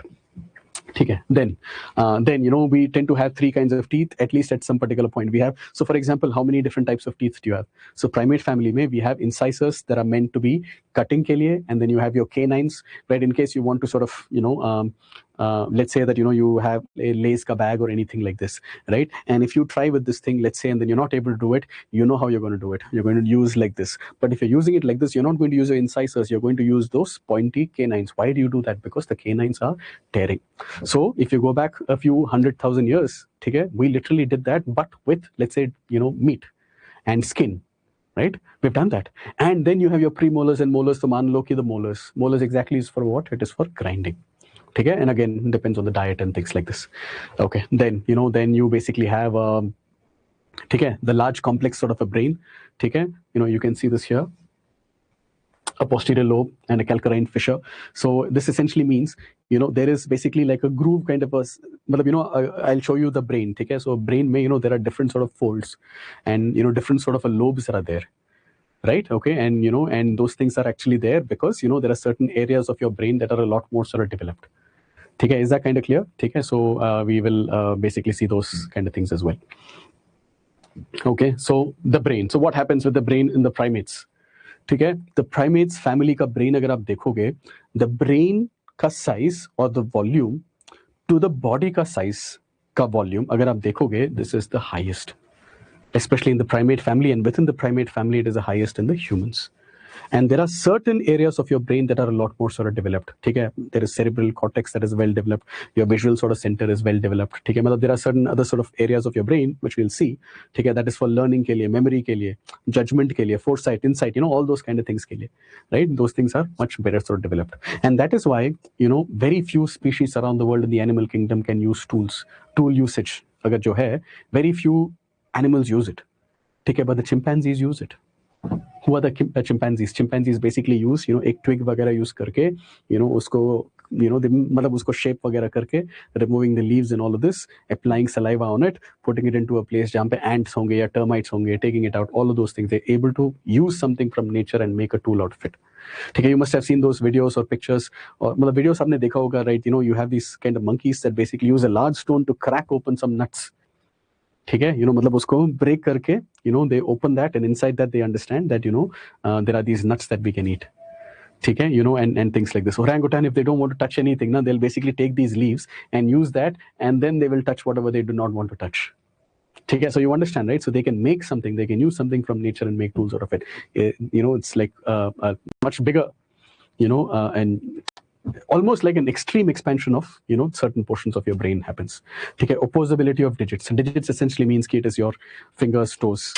Okay, opposability essentially means what? So for example, can you see this here, right? If you take your thumb, opposable ka matlab kya hai? It means it can touch the other sort of fingers. Okay, this gives you a particular kind of a grip that many other species cannot have, right? For example, can you hold a pen without your thumb? How do you hold your pen without a thumb? ठीक है, I cannot hold it like this and write. नहीं कर पाएंगे. You understand this, right? But why are we able to sort of write? Why are we able to hold a pen and then write? ठीक है, there are certain kind of things that we can do, and this is basically opposability. Opposability essentially means that your thumb can touch the other sort of fingers. ठीक है, your thumb can actually touch the other sort of fingers. In some species within the primates, right, they can do this even with their feet. Okay, so that means your big toe should be able to sort of touch the rest of the toes like this, but हमारे में नहीं होता है. Okay, we have opposability here, but not in your toes. Is that kind of clear? Okay, and then you have hallux, okay, which means big toe, okay, with a flat nail. Okay, so and hallux, which is basically a big toe, it can act as a thumb in many of these kind of species, and that is good because they live on the trees. Primates basically live primarily on the trees, so I can only hold like this and climb trees. That's why I'm not very good tree climber. We are humans. Okay, we could do it when we were a child. ठीक है, उसके बाद अभी तो it's very very difficult, but many other kind of species they can climb much easier because what they have here, they have it niche as well. Is this kind of clear? ठीक है, they have it niche as well. ठीक है, and they have well developed sort of cecum. Cecum essentially means कि it is a portion of your digestive system. ठीक है, जहाँ पे they have ability to digest plant material better. Have you seen many monkeys? They will be eating leaves. ठीक है, मतलब today तो मतलब tourist areas में you will see these monkeys and people are crazy. They're feeding them all kinds of junk. ठीक है, just to whatever. ठीक है, but what do they generally eat? Many of them, they will be eating leaves, right? And they have and especially those who eat these kind of leaves, they will have a larger sort of cecum. The digestive system, they will be able to sort of digest these kind of things a lot better. ठीक है, stomach में अच्छे से वो fermentation वगैरह करेंगे, in your gut and things like this. We have a much smaller sort of cecum. We have to मतलब देख के खाना पड़ता है. ठीक है, in fact हमें cook करके खाना पड़ता है, but for them it is a lot easier. Okay, and things like that. For us, मतलब appendix का usage भी बहुत minimal है, right? Appendix is basically a remnant of this kind of a system and so on. ठीक है, if you look at the what is it? ठीक है, the penis, pendulous, and testes scrotal, right? So if you look at the external male genitalia, ठीक है, it is very similar to what the humans have, right? Penis and the scrotum. ठीक है, scrotum basically contains the testes, the testicles. ठीक है, and the penis is of the pendulous kind of a shape. You understand this, right? And females may you have this mammary glands because you guys know what it is, right? And always two pectoral mammae, right? मतलब हमारे chest, right? So you have one here and one here. Exactly, and generally, you have two nipples, and that is because we give birth generally to one infant, but it is not always the same, right? So George Bivat had decided that, after having a complete sort of understanding of entire primates, probably multiple chapters or a whole book of, your primates has to go into the definition, has given a very long sort of a definition. In fact, it is so wholesome that even today it is a definition that is considered to have some weight.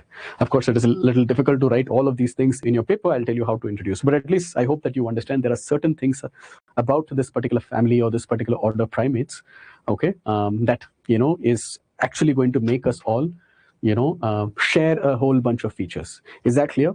But understand, primates, not every single primate is going to have every one of these. ठीक है, understand this very clearly. ठीक है, not every single primate, okay, is going to have every one of these. That is important thing. That is an important sort of a takeaway here. ठीक है, not all primates have every one of these traits perfectly. ठीक है, so these are general defining sort of features. ठीक है, these are not rigid rule. इसमें से number 3A आपने fulfill नहीं किया, so we are sort of like removing you from the primate का family. ऐसे होता है? नहीं होता है, right? Because as I tell you, right, so from the human वाला end all the way till the lemurs and lorises वाला end, you will notice that some primates में they will have eye का enclosure, which I told you, that bony sort of enclosure. The further you go down this way, right, you will see that they have a partial sort of eye closure, not full. ठीक है, as I told you, right, nails have to be there. Here, of course, you have it, but if you go all the way to this particular end, you will see that they have one or two sort of claws as well. Grooming purposes के लिए, they will have it.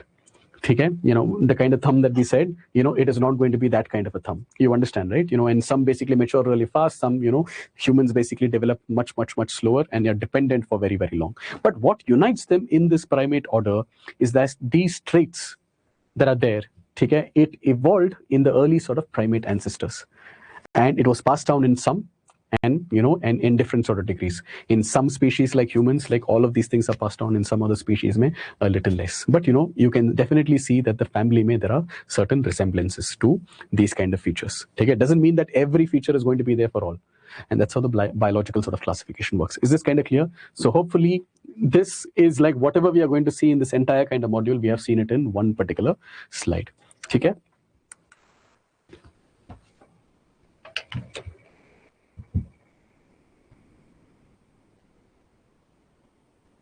So I once saw a monkey open the zipper of a bag on a bike when I was on a picnic once, and another time it neatly opened a huge bottle of water and drank water from it, and people went crazy there and started taking video. I'll tell you of things, and we'll see some as well.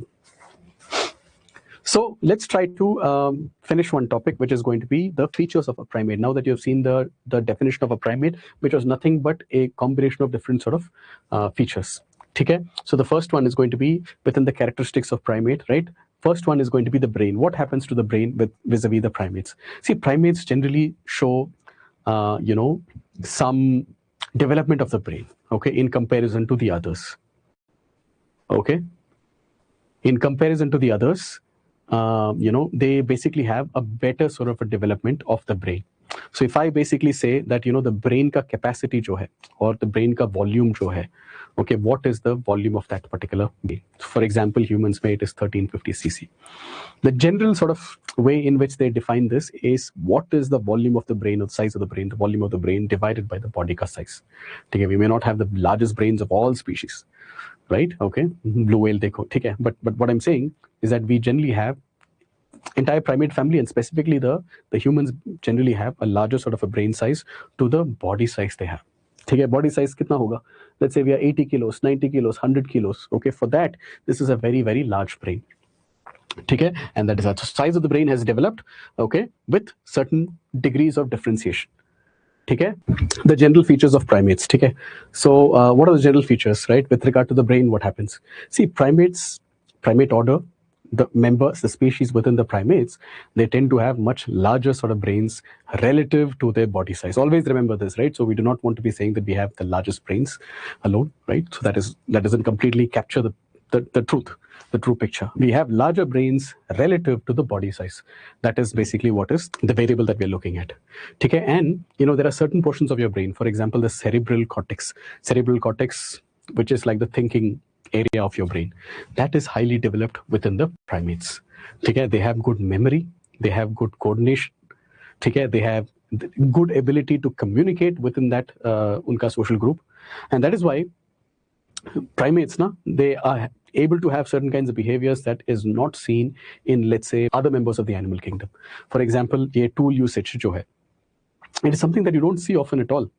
You understand this, right? Similarly, they have this, they are just like humans, infants, they just play, right? They play and they even bully, like, that punch, take a punch, was like literally bullied, and, he's being let go and things like this. They're able to solve problems. Okay, small problems they'll be able to. I have a particular nut, and I know that, inside this, it's basically covered. Okay, and inside this thing, there is like this beautiful macadamia nut. Macadamia, I'm not sure, whatever, any kind of nut. Let's say it's in Central and South America, right? So if I'm a monkey, right, I have certain portions of my brain that will allow me to think that this is a problem that needs to be solved. How can I basically solve it? And then Capuchin is going to be like, okay, I'm going to use a stone. I'm going to basically, use gravity, okay, and the weight, okay, and I'm going to use that to crack open that nut.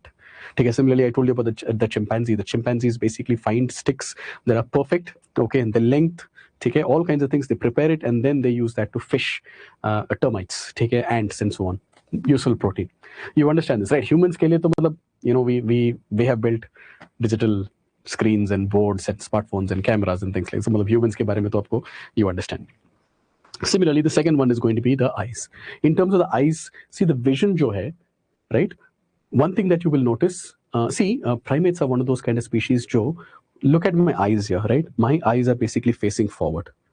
You understand this, right? My eyes are basically facing forward. You take another sort of species. Let's say take a cow, you take a horse. Okay, if a horse is basically standing here, one eye is basically on this side and one eye is basically on this side. Okay, so you must have seen this, right? So you must have seen, when the snout is basically like this.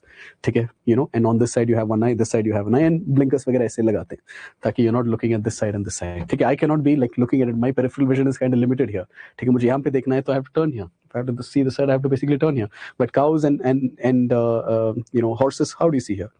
Okay, it is basically, so primates are basically forward-facing eyes ke log. This basically allows you, right, whatever you're seeing, you're basically seeing it through the vision of both eyes. So my vision here is basically opening this way, this one is opening up this way. So this gives me a proper depth perception. It basically gives me a proper 3D vision. Okay, this technical name for this thing is going to be stereoscopic vision, or it is called as binocular vision, or in easy way, it is like 3D sort of vision. You understand this, right? In fact, in many of the species, they also have a very good color distinction ability.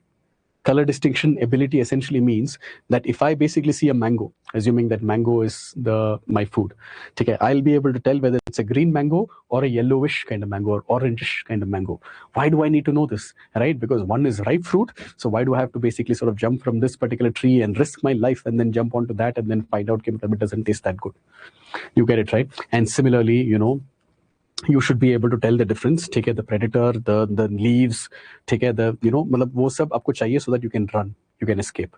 You get the picture, right? In fact, you see, a lot of people actually say that the dogs can see only almost like black and white.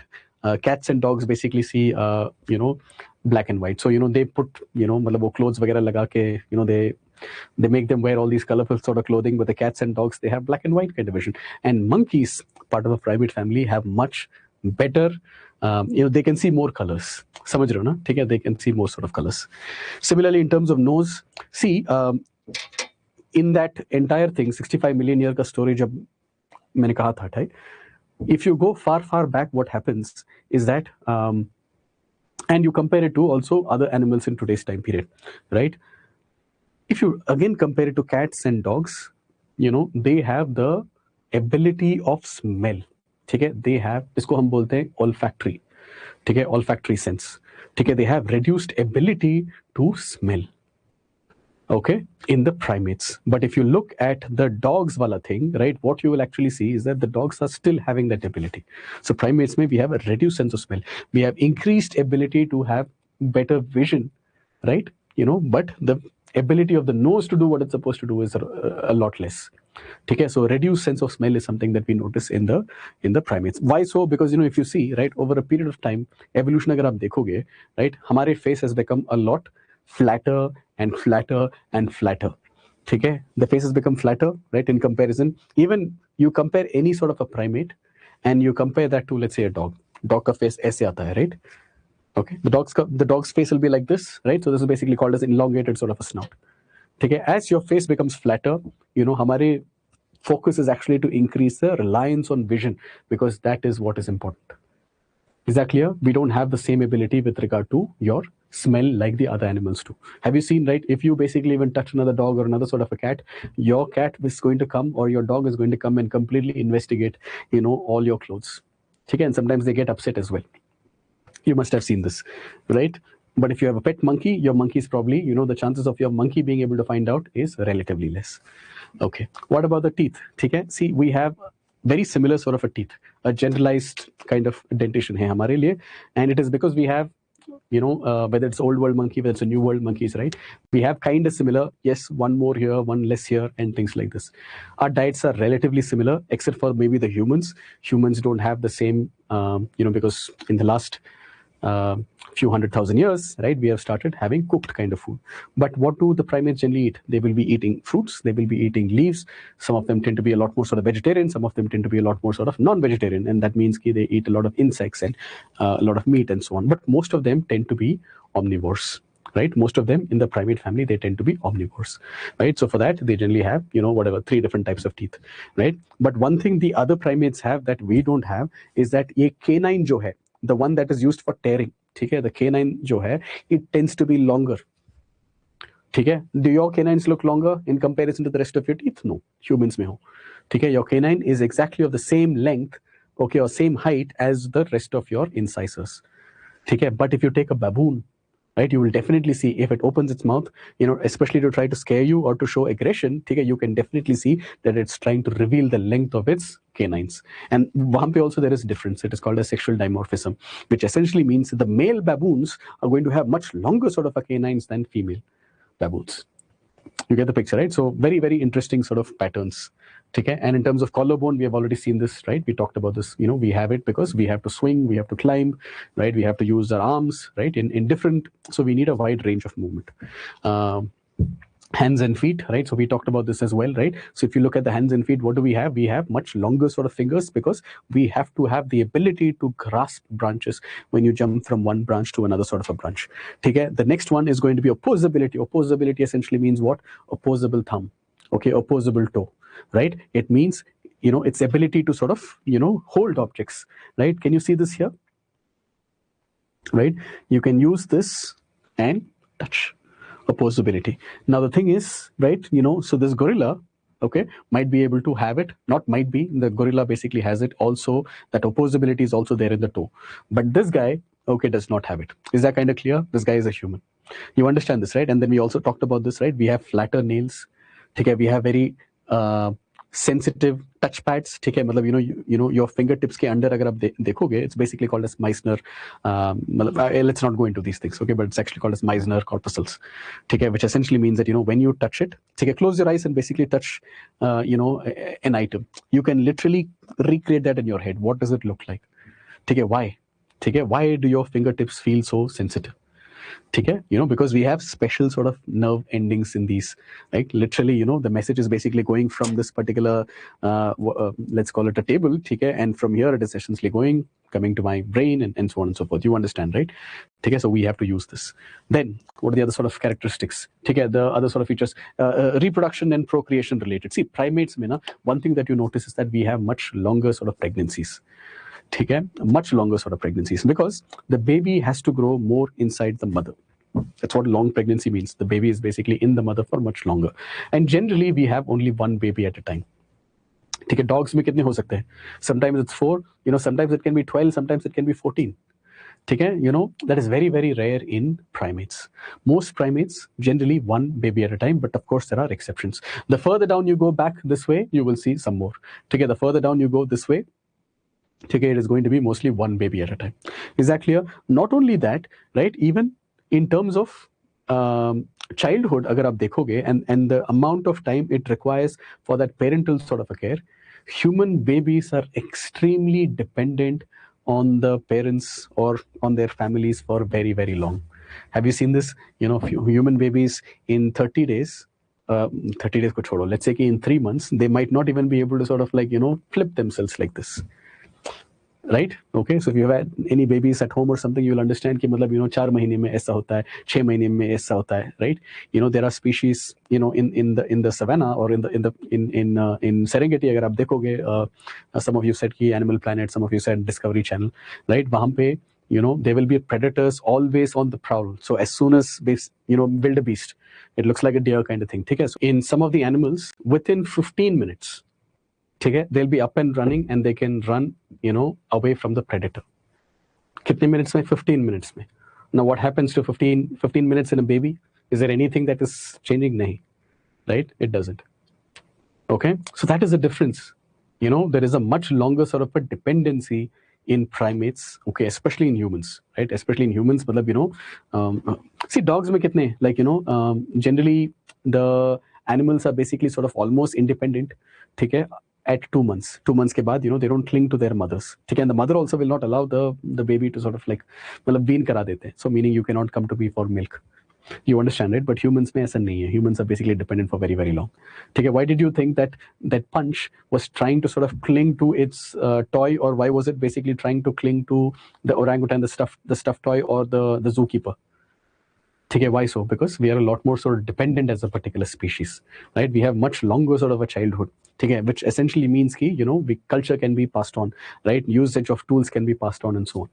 Okay, and they're also very, very social sort of species, very, very social kind of species, essentially what you literally saw there, right? So what you ended up seeing is that, you saw some of the most social sort of species. They're all basically living in groups. Okay, the elders are basically taking care of the infants, chote ones ko. Okay, they will be grooming each other. Okay, they will show emotions, sometimes good emotions, sometimes they even show bad emotions. Unfortunately, Punch is the receiving end of bad emotions of the other sort of monkeys. Okay, chimpanzees basically fight. Okay, after fighting, they basically come and sort of say ki, almost like they make peace, almost like saying ki, sorry, I didn't mean to do that. Okay, and so on. You understand this, right? These Japanese macaque, they end up sharing food. Okay, you didn't get it? Okay, here is my particular piece and you have it. And if somebody is basically found crying, generally they comfort them, but so nobody is coming to comfort Punch, unfortunately. You understand this, right? In fact, when they're grooming each other, okay, you must have seen them grooming each other. They're not just cleaning. Okay, it is like their version of friendship, right? It's okay. This is like they are bonding. Is that clear? So net, what you see here is basically primates have certain kind of features. Okay, what are those kind of features, right? So forward-facing eye was one of those kind of features. Okay, what are the kind of features that we just talked about? Just tell me what are the things that you can actually remember. So one of the features that we saw was forward-facing eyes, right? All primates basically have eyes that are positioned in front of the face and not to the sides of the face, to the sides of the face. Okay, this gives you what kind of ability? That depth perception. It gives you that binocular vision, stereoscopic sort of vision. Because we live on trees, or the primate family, it lived on the trees. You have to be able to jump from branch to branch. Without 3D sort of vision, it is going to be extremely difficult. Is that clear? So forward-facing eye is one thing. Another thing that you could basically think about is that eye orbits. Eye orbits are mostly surrounded by bone in most species within the primate family. Okay, at least the eye sockets are partially enclosed by bone, and in some it is going to be fully enclosed by bone. Now you touch yours and tell me whether yours, how is yours? If you look at the lemurs and all of that, right? ठीक है, वहां पे you will see that it is only a partial sort of enclosure. ठीक है, but anthropoids का मतलब है your monkeys, your apes, your humans, right? The orbit is actually fully, enclosed. Is that clear? Okay, and that is that. Opposability, opposable grasping thumb. Most primates will have thumb that can touch their fingers, and in some it will also be for the big toes. This will help them in what ways? You will be able to sort of grasp a branch or hold a branch. You'll be able to pick a fruit. Okay, you'll be able to sort of like groom the others. You'll be able to use tools. Right? All of those things के लिए हमें क्या चाहिए? Opposability. Okay, and things like that. Spider monkeys, in fact, that is an exception. I show you some pictures in when we do locomotion. They don't have, मतलब वो thumb नहीं होता है, वहाँ पे चार होते हैं, ठीक है? And they'll, without this, they have to sort of grasp, ठीक है? But they have another advantage. They have a tail that can be used almost like a fifth arm. ठीक है, so things like that. So exceptions वगैरह तो बहुत सारे होंगे. So I'm saying these are the general kind of features that tend to, you tend to have some or most of them. Is that clear? We tend to have fingernails instead of claws, at least most of us. ठीक है, in this end of the scale you will see that a couple of them, lemurs, lorises, they tend to have some claws as well. On this end you will see a lot more of nails.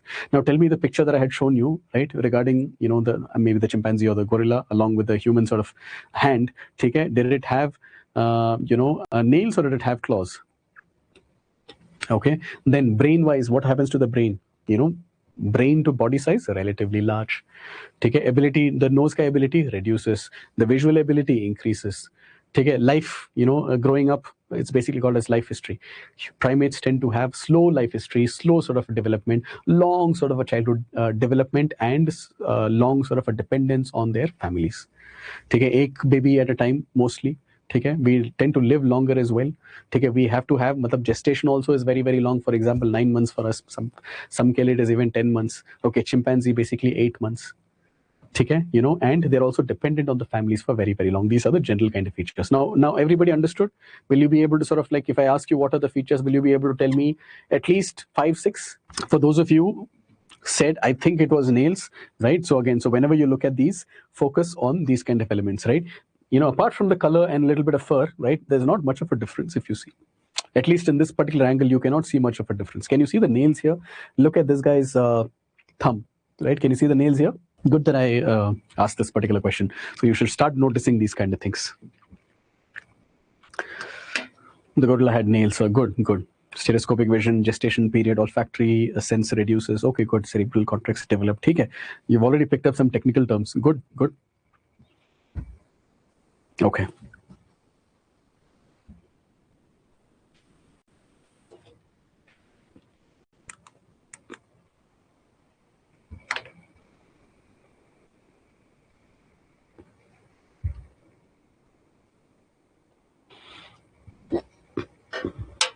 They're very intelligent. Primate family, very, very intelligent. How do you think we know about all of these? So we need to remember only these 5, 6 points. See, what to remember wala part ko, matlab, keep it in mind, ठीक है, but don't just fixate on that. ठीक है, what did I tell you at the beginning of this particular class? Come here so that you're learning about some new things. So today we are learning about primates.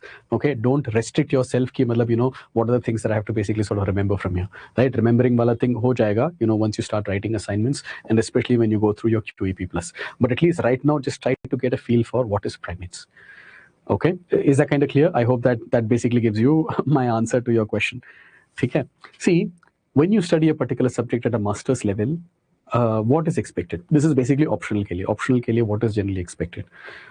In this particular module, as we are learning, okay, you're not just learning that primatology studies primates. Okay, so within anthropology, there is a subfield called as primatology, and they study the primates. Okay, that is insufficient. Master's level mein, you must know who built anthropology और primatology, ठीक है, what did they discover, ठीक है, and how did their discovery basically change the field of anthropology overall. You understand this, right? So if I basically say ki, see, chimpanzees use tools, right? You should be able to connect it to, you know why, you know what, we know this thing because Dr. Jane Goodall was the one who essentially found it for the very first time and talks about it. If I basically say that gorillas have a very complex kind of a social structure, you should be able to connect it to whom? The contributor to this discipline, to contributor to this particular knowledge that gorillas have a very complex kind of a social structure. So you go to Diane Fossey. If I say ki orangutan, especially the young, are dependent on their mothers for the longest duration, so humans ke baad it is orangutans kids who are most dependent, then you should be able to sort of connect it to Dr. Berute Galdicus or XYZ sort of names, right? This is academic depth. This is master's level. This is मतलब master's level के answers में ऐसे हम लिखते हैं. Just telling you, ठीक है? So optional level में this is what is expected, right? Not only that you know primates, you should also be able to tell कि who built this particular field, who has contributed, who are the contributors to this discipline. ठीक है? So whatever I've said about the primate का definition, it is your mivat. ठीक है? And I told you so many things about the primates, and we know this thing because of contributions made by primatologists. Okay, is that kind of clear? Now I'll also tell you this. This applies to any option, okay, and it applies to any module also within anthropology. For example, if I have to say कि sociocultural anthropology is another module that we saw, right? So I might say something कि वहाँ पे कुछ there is something called as functionalism. Okay, so rather than understanding functionalism, you should also mention that it has been a dein of, it has been contributed by कुछ scholars थे जिन्होंने इसके बारे में पहली बार हमें explain किया था, उसके बारे में उन्होंने लिखे थे, ठीक है, ग्रामर को छोड़ो, ठीक है, Bronislav Malinowski, A.R. Ratcliffe Brown. So you're essentially trying to tell your evaluator, master's level में अगर आप लिख रहे हो, basically what did Malinowski G contribute? What exactly did your Ratcliffe Brown G contribute, right? So one person is saying ki biology basically मतलब needs, okay, the other person is saying ki it is about society ka stability and so on. Similarly, agar if I say structuralism, then you're basically saying ki this, we know all of these kind of things because Claude Levi-Strauss says so. Binary oppositions के बारे में वो कुछ कह रहे हैं, ठीक है? If you are talking about Indian anthropology, right, how you see society through some concepts and theories and frameworks, you will say कि we know this thing, right? According to M.N. Srinivas का framework, ठीक है, we can understand social change through Sanskritization. We can understand कि there are certain kind of castes that tend to be dominant caste. M.N. Srinivas. If I'm basically saying कि village studies have taken place, I'm going to bring in S.A. Dubey. I'm going to say कि so and so. ठीक है? So it is not about just saying कि there are village studies. It is also about saying, if I'm saying natural selection or evolution, right, I am essentially saying that because of Charles Darwin, or Charles Darwin G argues, G नहीं लिखोगे, but I'm just saying Charles Darwin argues that so and so happens. Dobzhansky basically argues that so and so. ठीक है? Ashley Montague argues because of so and so. Similarly, archaeological anthropology is the same thing. Okay, V.G. Child, your Ian Hodder, your Lewis Binford, right? So, matlab, you're arguing using the scholars. Other social sciences are also exactly the same. Many people don't understand this. History also, you have to argue using that. For example, sociology or political science. Political science, most of your paper has to be not about what you understand by it, right? You're basically saying that Max Weber, is saying so and so. Yeah, Karl Marx is basically saying so and so. Yeah, Hannah Arendt is basically saying so and so. Yeah, matlab sociology mein Durkheim and Weber and Marx. Economics mein Adam Smith, Keynes. Matlab, you get the picture, right? So you have to understand master's level mein social science mein who said what. Okay, in which context and why that matters. These things are kind of important that you understand, because master's level is about not only about knowing that particular concept, but also to understand the contributors to that discipline, that history of that discipline, okay, the evolution of those ideas and the debates between the different sort of scholars. Is that kind of clear? Immediately, as soon as you do this thing now, you will immediately, as soon as you understand this and you're able to implement this, your score is going to go up by 20 in each of the papers. Okay? So in anthropology or any sort of optional subject, master's level may do not study just the what. Okay, you should also study the who and the why, and that is also important. This should reflect in your answers as well. So in that regard, let me go to the founding fathers and the founding mothers of this particular field. Okay, pehle we are going to start with Dr. Louis Leakey. The Primates, okay, and that's such an intelligent name, indeed. We know these things because of research observations and comparing collected sort of data, absolutely. It all starts with Louis Leakey, okay, even before the Primates. Louis Leakey was and is a very famous probably one of the most famous names in paleoanthropology. ठीक है, paleoanthropologist. ठीक है, he's a British Kenyan paleoanthropologist, which essentially means, digging, excavation, and things like this. So he worked in East Africa for most of his life. In fact, it was not only him, his wife, his kids, right? Every one of them have found fossils. Not everyone, but most of them. And especially in a place called as Olduvai Gorge in Tanzania. So you have that, right? So Ethiopia, you have your Kenya, you have your Tanzania, Uganda. These are all very, very rich sort of, deposition layers. Wahan pe we find a lot of fossils. And when I say a lot of fossils, once in a blue moon, we might find something that is very, very rare. And that's rare. But in this one particular area, you find a lot. So he essentially said, that if you want to understand human evolution, you have to study both, the fossils of these humans, or the human sort of ancestors, and also the living sort of primates in today's time period. At that particular time period, a lot of people actually focused only on the past. We look at the bones, we look at the fossils, whatever has been excavated and dug up. Leakey basically said, but yes, you study that, but also try to look at the more recent sort of living apes. They're the closest sort of members to the human family, right? And they are the clues to your past. If you can connect the past with the present, you will have a much better sort of understanding. And that idea and basically changed anthropology. It basically gave a new sort of a direction. So what he did is that he chose some very prominent names who were a nobody at that particular period. They were like nobody at that particular period, right? So he wanted somebody, especially women, he wanted so that he can actually send them to go and study the chimpanzees, the gorillas, the orangutans, and so on. Now the thing is, why did he choose women? If you're looking at the 1950s and 60s, right, women going and staying in a particular forest and noticing all of these kind of things, that is rare today. You can imagine 70 years ago how rare it must have been. How rare is that, right? But it turns out women are more patient observers. They are less likely to go and feel like the animals के लिए, it's an intimidation. Who is that new person who has basically come in? They are much better at long-term sort of a field work, and they're also unka jo, women basically understand behavior a lot easier. They're more sensitive to noticing changes in behavior, understanding behavior, social behavior के लिए. So he wanted researchers who could basically sit for years and not just months. And he was right, and he chose the right persons for this. In fact, no normal person is going to say, yes, I will go and stay in the thick ghana jungle in Africa, okay, with no sort of like background in any of these kind of things. You need somebody who's intelligent, yes. You need somebody who has courage, yes. You need somebody who has dedication, yes. But you also need somebody who's crazy. And all three women, who have contributed to this thing, they were also crazy. And I see this in the most positive light. And they were also basically called as, SS said they were called as primates. Primates ko padne teen different sort of scholars, and they are primates. Some of them were also basically, they even call them as Leakey's angels, like Charlie's angels, like Leakey's angels, right? So that is that. So Louis Leakey sent Jane Goodall for chimpanzee, and then much later, Diane Fossey and gorilla, and then Birutek Heldicus and orangutan. Is that clear? So you definitely have to be true trailblazers, in order to, to do the kind of work that you have done.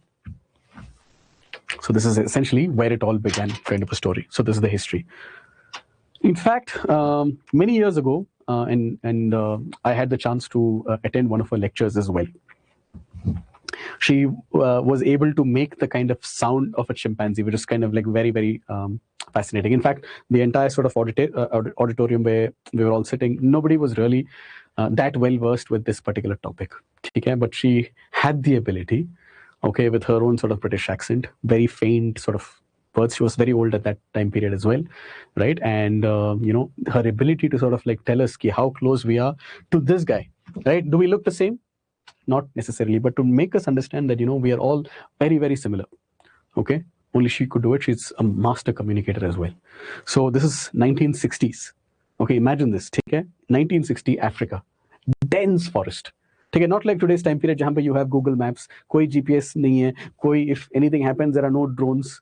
Just one young woman, with her own sort of binoculars, and diary or a notebook or something. And literally primatology essentially starts with her. Primatology मतलब क्या है? It is basically the scientific study of the primates. ठीक है? More focuses on the non-human sort of primates. ठीक है? Primatology basically studies their behaviors. ठीक है? उनका biology, the skeletal sort of system, the internal sort of anatomy, whatever. ठीक है? It basically studies evolution, our similarities, our differences, and also the biological sort of classification. Now, why does this matter? इसका मतलब ये significant क्यों है? ठीक है? See, primates अगर आप देखोगे, primates are the closest living relatives to human beings. So if she has a closest relative, ठीक है, who is not part of our species, it is these guys. ठीक है? Do you know? Let me ask you this particular question. Just guess. ठीक है? How much similarity do you think in terms of DNA between this person and this person? Meaning humans and the chimpanzees. What % of DNA is similar? Tell me, just give me. Okay, I'll give you 10 seconds to tell me this, right? While I explain, and then I'll tell you the answer. So while you tell me, right? This means that when you are studying the chimpanzee, or when you're studying the gorilla, or when you're basically studying the orangutans, the great apes, we are indirectly studying ourselves. Okay, because you're studying our closest sort of relatives. Right, so primatology में you're able to understand or glean insights about many things. Human evolution में, ठीक है, human evolution, they became like this, we became like this. How similar are the social behaviors, right? Do they have the kind of social behaviors, right? How similar is the tool usage? ठीक है, is it there in chimpanzee? Is it there in gorilla? Is it there in orangutan? Is it there? How far back can I go and then still see this? Okay, what are similarities and differences when it comes to the parenting sort of styles? ठीक है, aggression, how did that basically evolve, right? Aggression है तो मतलब cooperation. How does that basically happen? So, in order to understand humans, right, you study their closest relative, which is the primates, and that is what they did. So Louis Leakey, right? So he was the one, right? So he essentially was the one who basically sent all of them, right? So he studied, or he basically let 3 young women be the trailblazer. In fact, very interestingly, right? No PhD, no formal training in how do you basically go and study these kind of species, right? All he's wanting is that, do you have curiosity? Do you have courage? Or do you have a certain degree of craziness? Okay, and do you have a lot of patience? Okay, and that is how you have the 3 primates who had essentially come up. Okay, so Jane Goodall. Jane Goodall is even today considered to be, or was considered to be, the chimpanzee expert in the world. Okay, in 1960s, she actually went to a place. Okay, it's Tanzania. It is basically called as the Gombe Stream National Park. Okay, is it written here? Yeah, remember this, Gombe Stream National Park. Likh lo, because it'll be part of your quiz. Okay, Gombe Stream National Park in the country Tanzania. Okay, in 1960 she was 25, 26 years old at this particular time period, and no formal sort of a training in primatology. ठीक है, degree भी नहीं था, ठीक है, और whichever, ठीक है. Jane Goodall essentially arrives in Tanzania, Gombe Stream National Park. Okay, and this is a time period जहाँ पे these chimps are afraid of humans, right? Every time they see humans, they basically run away deep into the forest, right? So what does she do? She waits, she goes closer, ठीक है, she waits days, she waits weeks, she waits months, and eventually she every time she sees like a chimpanzee ka troop or chimpanzee ka group, what she does is that she just tries to stay at a distance and then tries to mimic all of their kind of activities. Okay, at least she will sit quietly, no sudden sort of movements, because we cannot fight a chimpanzee, and definitely not a chimpanzee ka group. And by the way, she is all by herself inside. Okay, there is no interference, there is nobody to come and save. Not that anybody can save also, okay, unless you have guns. Eventually she was able to, they just noticed that she is just one weird chimpanzee, okay, with a different sort of a color and very weak, very small, okay, but she's doing her own kind of thing, right? And the chimps are basically allowing her presence, and again, just to like get along with them, she's trying to ape the chimpanzee ka behavior. What kind of chimpanzee behavior is she trying to ape, right? So she's basically just trying to scratch herself, take it, just like the chimpanzee would, if they are basically munching on some kind of food, she's pretending to be munching on the same kind of food, okay, without being some sort of a threat, okay. So, and she's trying to get accepted into that particular group, right? Okay, so that wherever you are, I'll just move with you, okay, and I should be able to sort of notice your behavior and write. So she was just a different version of them, okay. The only one, a few differences are there. She's wearing some clothes, okay. She's like using some sort of a diary in which she's noting down some things and all of this. She basically did and contribute a lot of new knowledge to us. What kind of knowledge? For example, the tool use, right? So this is basically one of the most famous sort of discoveries. At this particular point, what we had is that man, okay, is the tool maker. Nobody else the tool maker. You understand, right? Okay, man is considered to be the tool maker. The humans are basically considered to be the tool maker. But once she goes there and stays in that particular rainforest, what happens is that she observes this. Okay, what she observed is that, there is a male chimp, okay, and his name is David Greybeard. Okay, imagine this, right? Previously, right, within animal studies, right, you generally number them, you don't basically give them names, but she had a different sort of approach. Nee, I'm going to sort of personalize this. So this guy, I'm going to keep it as David, this guy is Goliath, okay, something like this, and Greybeard because he's slightly older, but the point is she's giving these kind of names. And she found that this guy, he's actually sort of finding a twig, breaking it, okay, and then he's stripping the leaves from this particular twig, okay, and then he's applying saliva on it just to ensure that it is sticky enough. Then he's inserting this into this termite mound or this ant mound. And then once he does all of these kind of things, right, then he sort of pulls it out, and then he finds a lot of ants that cling to it or termites that cling to it, and then he sort of eats them. Okay, so what is this? This is tool use. Okay, so before this, what did I say? Science actually believed that humans are the only tool makers that are present, and that's why we are like God's chosen people and all of that. Okay, but then now it is changing. Based on this, Louis Leakey, when she basically made that very famous sort of phone call to Louis Leakey and said, "Okay, you won't believe what I just saw," and then she explains this, and then Louis Leakey is like, "Oh, so that means we must redefine what is tool, or we must redefine what it means to be a man or a human, or we must, if we don't do either of these things, we must accept that chimpanzees are human." You understand this, right? This is probably some of the most famous sort of sayings, right? We must redefine tool usage, or we must redefine what is man, because man was defined as a person, the only sort of species who's able to use tools. We have to change that. Thanks to what? Thanks to her work in these kind of forests, right? If not, if we don't redefine it and we just keep it like frozen that man is the only sort of tool maker, then we must accept that David Greybeard is just one of us. So you understand this, right? So this discovery is huge. It basically shattered this whole sort of, where you draw the line between what it means to be a human and what it means to be an animal. The human is basically that the Homo family itself was a tool maker. Nobody else. Now you have to basically, this entire discovery basically shattered that, the human social, the human animal ka boundary. We have to redefine it. If the chimps are using tools, are starting to use tools like this, right? What else, might early humans and chimps share? There could be so many things, right? So with this, she's essentially saying that, what? Okay, there is, there must definitely be a shared sort of ancestry, which today we know that there is shared ancestry. She found out that, there is omnivorous sort of nature in them. So what does that mean? So that means the earlier belief was that, the chimps are vegetarian. The chimps are actually vegetarians, right? So if the chimps are vegetarian, and she's basically staying there, maybe she was actually kind of feeling safe. Okay, they're probably feeling safe. She's probably feeling safe because they're vegetarian, so they're not going to go after me. But Goodall actually observed that and they tend to be they can hunt, okay, and it is very if you don't want to see this, I'll block this, but see it at your own sort of risk. So literally what they do is they hunt these kind of monkeys that are in their area, and those monkeys are basically called as colobus monkeys. And literally they will just tear it apart, and wo coordinate karte hain wo hunt ko, and they will chase them, and one group will basically chase them jahan pe the others are basically waiting. Then they kill it, or sometimes when it is alive itself, they sort of like tear it apart and they share the meat and they eat it. So that she showed that these chimps are essentially omnivores, just like humans. And all of these things were published in a very, very famous kind of this In the Shadow of Man of 1971. So hunting behavior is something that might be something that is that evolutionary sort of root. We both share it. And that is that.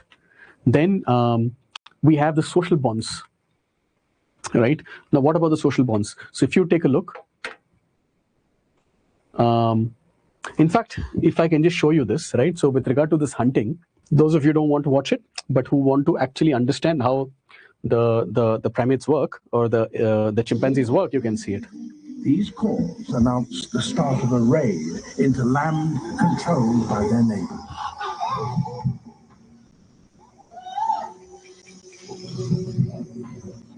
As they leave their core zone, the patrol goes silent, occasionally stopping to listen. Signs of the enemy are detected and examined closely.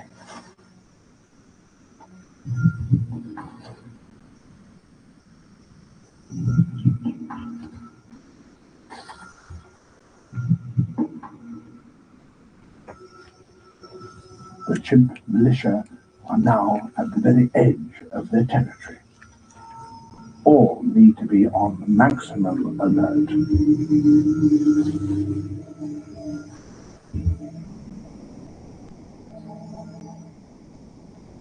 They must wait and listen.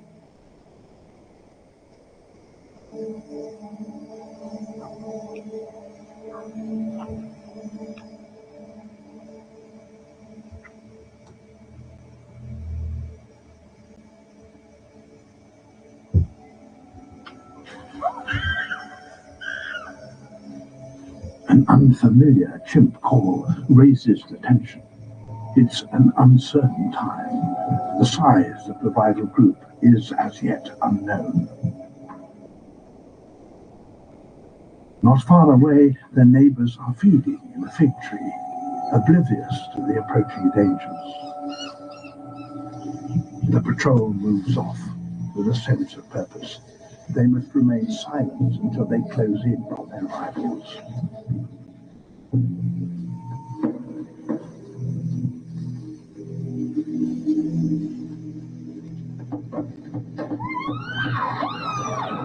The attack is on.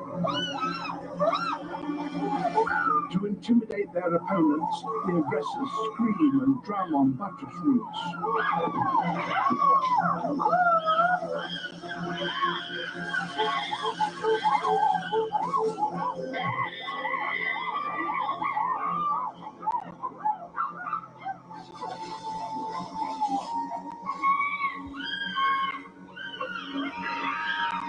Several males corner an enemy female. It's a ferocious attack, and she's lucky to escape with her life.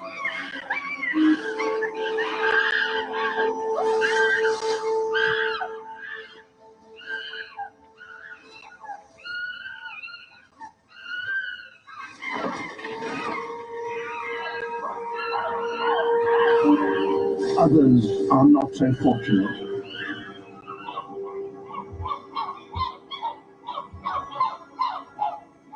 The battle won, a grisly scene unfolds.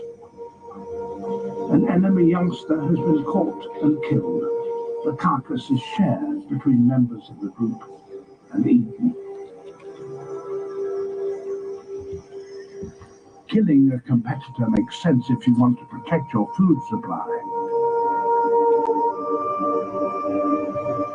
But exactly why they cannibalize the dead chimp is not fully understood. It may simply be a chance for some extra protein.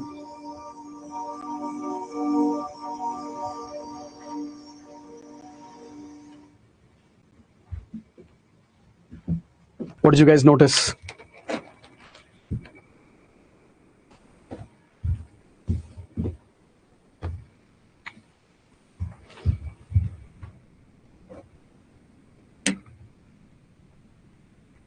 Okay. So what did you guys notice? Kishan says around 70% similarity. RC 94. NB says 98. Okay.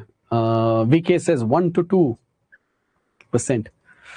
KHM 90%. Tishia 90. PC says 99. Actually, the closest is PC. SS also says 99, 98.8, depending upon which part of the DNA that you're looking at. What are the things that you noticed? Can you imagine you in the 1960s being in that area? What would be going through you, right, in your head when you hear that kind of sound? Okay, you were like, yes, I will sign up because they have vegetarians and they seem to be like, these guys who don't want us, and they are in their own sort of world. But did you kind of see, right, what kind of grouping they have? In fact, they were even walking in like one particular line, like proper planned, coordinated sort of an attack, all waiting to see is there any sort of a sound. Okay, in fact, later even that meat was being shared, if you had noticed. You understand, right? In fact, like, I don't know how these Planet Earth guys go and record all of these things. Okay, but this was her by herself. Okay, watching them coordinate this attack. Okay, and chasing the other sort of competitors, right? Other sort of groups, colobus monkeys. Yahan pe it is like another sort of other group. Okay, killing them. Okay, sharing the kind of meat, right? And then writing about it that they are omnivores, right? Imagine the kind of work that she had actually done. For many, It would have been ki if I just make it back, okay, I am taking the first flight out of here and going back to my continent, okay, and that is that. But she did not. She stayed there, and that is really, that is something, right? She also writes about the social kind of bonds and the emotions that they have, which is very similar. Okay, Goodall, again, she gave the chimps names and not necessarily the numbers, specimen 1, specimen 2, SNE. Okay, for example, one was, what is it, David Greybeard. Okay, one was Fifi. Okay, one is Frodo. Okay, one is Flo. These kind of names that, mean something to her. Take a Greybeard based on that, David, Goliath, whatever, take things like this. And scientists who had like proper sort of a training, they were like, what kind of study are you doing? Okay, this is not the approach that we should have. And they said that she's just being, some very emotional sort of a person. You cannot sort of, humanize, your study specimens. But she proved something very powerful.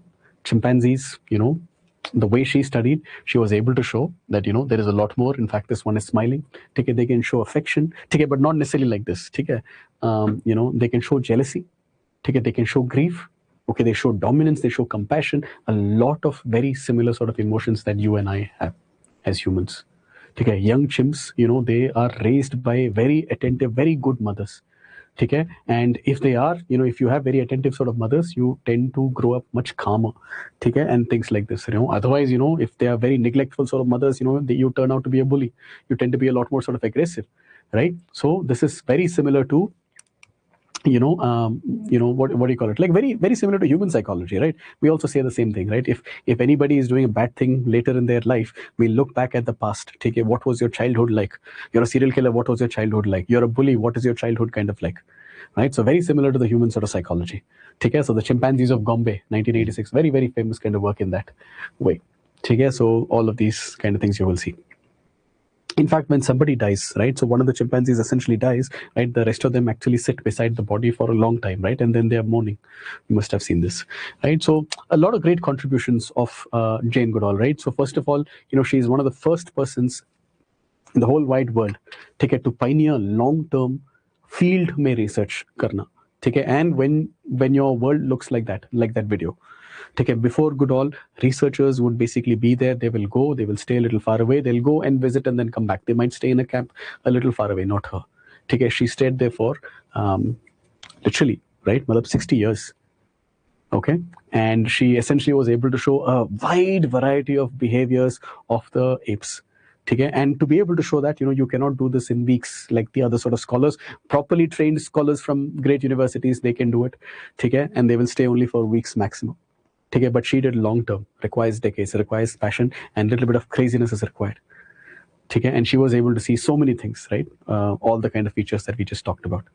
Okay, and that is that. And she's also essentially challenging traditional views, right? Okay, in what way, right? So she basically said, what, the kind of understanding that we've had that they don't use tools is incorrect. Okay, it is kind of incorrect, right? They use tools, right? We think that they are like vegetarian. It is incorrect. They hunt. Okay, they're omnivores, right? They have proper territorial conflict like wars. Okay, they have very clear sort of social hierarchies. They have itne sare emotions, right? So it is very difficult to there is a blurring of line between the human and what is the animal based on her studies. She was able to humanize the primates. Okay, it's not specimen number 32. Okay, it is Flo. A Flo is a protective mother. The way she used to write itself like completely changed. In fact, her writings became what public wanted to see. Okay, people actually began to care. Okay, primates were seen as now they are emotional beings, just like something different from us, not too different from us. Okay, not like some very different laboratory sort of objects. Okay, and in later life, especially even from that particular period, but especially in our later life, even in that the talk that I had basically gone for, I had the chance to basically be therein. She was basically talking about only one thing. Forests are shrinking, guys, regardless of which continent you're talking about. Okay, and whatever kind of ape that we're talking about, the populations are decreasing. Of course, she's talking about the chimpanzee. Chimpanzee populations are basically decreasing. So she founded this JGI, which is Jane Goodall Institute. Based on her works in the 1970s. Okay, and she has done a lot of work. She's a global voice, global sort of a figure. She's a global sort of poster child for wildlife protection. Take a habitat conservation ke liye, doing science but doing it in an ethical sort of way. Okay, why was she in a place where she's giving a talk to me and and you and other sort of people? Because outreach. Okay, it's not just enough that I basically go and do all of these kind of things, right? We've got to give lectures, we've got to visit schools, we've got to visit universities. Doesn't matter कि I'm 80, I'm 85, I'm 90, I'm 91. Doesn't matter. Okay, I have to be there at these UN conferences. I have to be there at universities. Right? We have to take primatology into the classrooms. We cannot keep it in the journals. Right? Okay. It's of course a scientific sort of field, but it is a field that you and I can easily connect with. Okay. Humans are part of nature and they're not separate from it, and chimpanzees are as close as it gets. Right? So from that particular perspective, she has contributed to a great deal. So one of the most important primatologists, right? Louis Leakey's first primate, okay, who revolutionized the kind of field work, especially with regard to the chimpanzees. Now imagine this, right? So she is the same generation as my grandmother. Now imagine my grandmother going and saying, you know what, I have a plan. I'm going to go to one of the thick, this rainforest kind of areas of Africa. I'm going to go stay there and learn about the chimpanzees. Okay? How would it be? How would society take it? My grandmother would be around 15 years elder to her. Okay, but more or less in that same sort of a generation. But she did. How many of you, especially women, right, today would be, कि हम ये करने जा रहे हैं, and to what extent do you think your families are going to approve of your scientific endeavors? Coordinating attack, strategizing, targeting, attacking the rival, sharing the feast amongst the group. Okay, they just don't know how to speak. Otherwise, they are different humans, right? They even cannibalize. 1 to 2% difference between the gene. Okay, you meant the difference. So 1 to 2% we said. Okay, primates, yeah, you saw that. Okay, so they were cannibalizing. Ka matlab hai ki in case you hunt something, you don't see actually in these kind of parts, right? If there is some sort of a hunt, we don't generally see them wasting the meat. Okay, they don't have this thought कि ये हमारा ही species है, so we should be eating the other kind of species. Generally ऐसा होता नहीं है. I had this interesting episode with a bunch of wild monkeys in an isolated wildlife sanctuary road. I had grocery bag, and when I saw them arriving towards me, I placed the bag inside my top, pretending to be pregnant, and it didn't work. They ran at me and pushed me, and they even tore my hoodie and took the bag. And they are intelligent and they are powerful. Actually, you know what? This is why this happened, right? It is because people are getting used to feeding these kind of animals, and they're starting to look at us as food delivery systems. Okay? And some humans want to deliver and some humans don't want to deliver. It's easier sort of food availability, right? It is not allowed. Okay? If you are found to feed any sort of wild animal, it is basically a crime. Okay? Criminal acts are there. Okay? You can be fined, you can be imprisoned and things like this. But unfortunately, you will see people feeding them bananas, and you'll feed them all these kind of things, and then eventually that wild and not wild में कुछ difference नहीं हो रहा है. ठीक है? So good observation. Okay, next is going to be Dian Fossey. Okay, Dian Fossey is the second. Dian Fossey is again seen as the guardian of. Can you tell me what this is? Is this animal the same as what we have been seeing till now? Can you tell me, is this the same as what we have been seeing till now? Or is there any sort of a difference? No, so their snouts look different. Okay. Good observation. Then you're saying it's a gorilla. There is a difference in size. That is right. Okay, there is a lot of difference in size. It's like a tiny gorilla. Okay. Actually, this gorilla's name is Syntychit, and it was her favorite sort of gorilla. Okay, so this is Dian Fossey. Okay, so, and this is a place which is high altitude kind of region, 3,000 meters above, sea level. Okay. Imagine her, again, very similar kind of story. Hey, Jane Goodall has done that. Let me take another sort of species. And again, one of those kind of women who is like, yes, let me do something that nobody would want to do. Okay, not even as a punishment. Okay, 3,000 meters above sea level, cold air, thick fog. Okay, and these are volcanic mountains. Okay, and there is no electricity, no phones, no contact, no hospital, nothing. Okay, and these are even bigger. And somewhere in this particular mist, these are these gorillas, silverback gorillas, and they tend to be, close to 200 kilos and all of that. Okay, and that is how a young Dian Fossey's life was for a long sort of a duration. Have you heard of this, Gorillas in the Mist? Okay, it's kind of like a documentary, a movie. It's basically her real life story. So this is Dian Fossey, and she's an American. Okay, American primatologist, and she studied. There are different species of gorillas, and she studied one of the species of gorillas, and this is the mountain gorillas in Rwanda.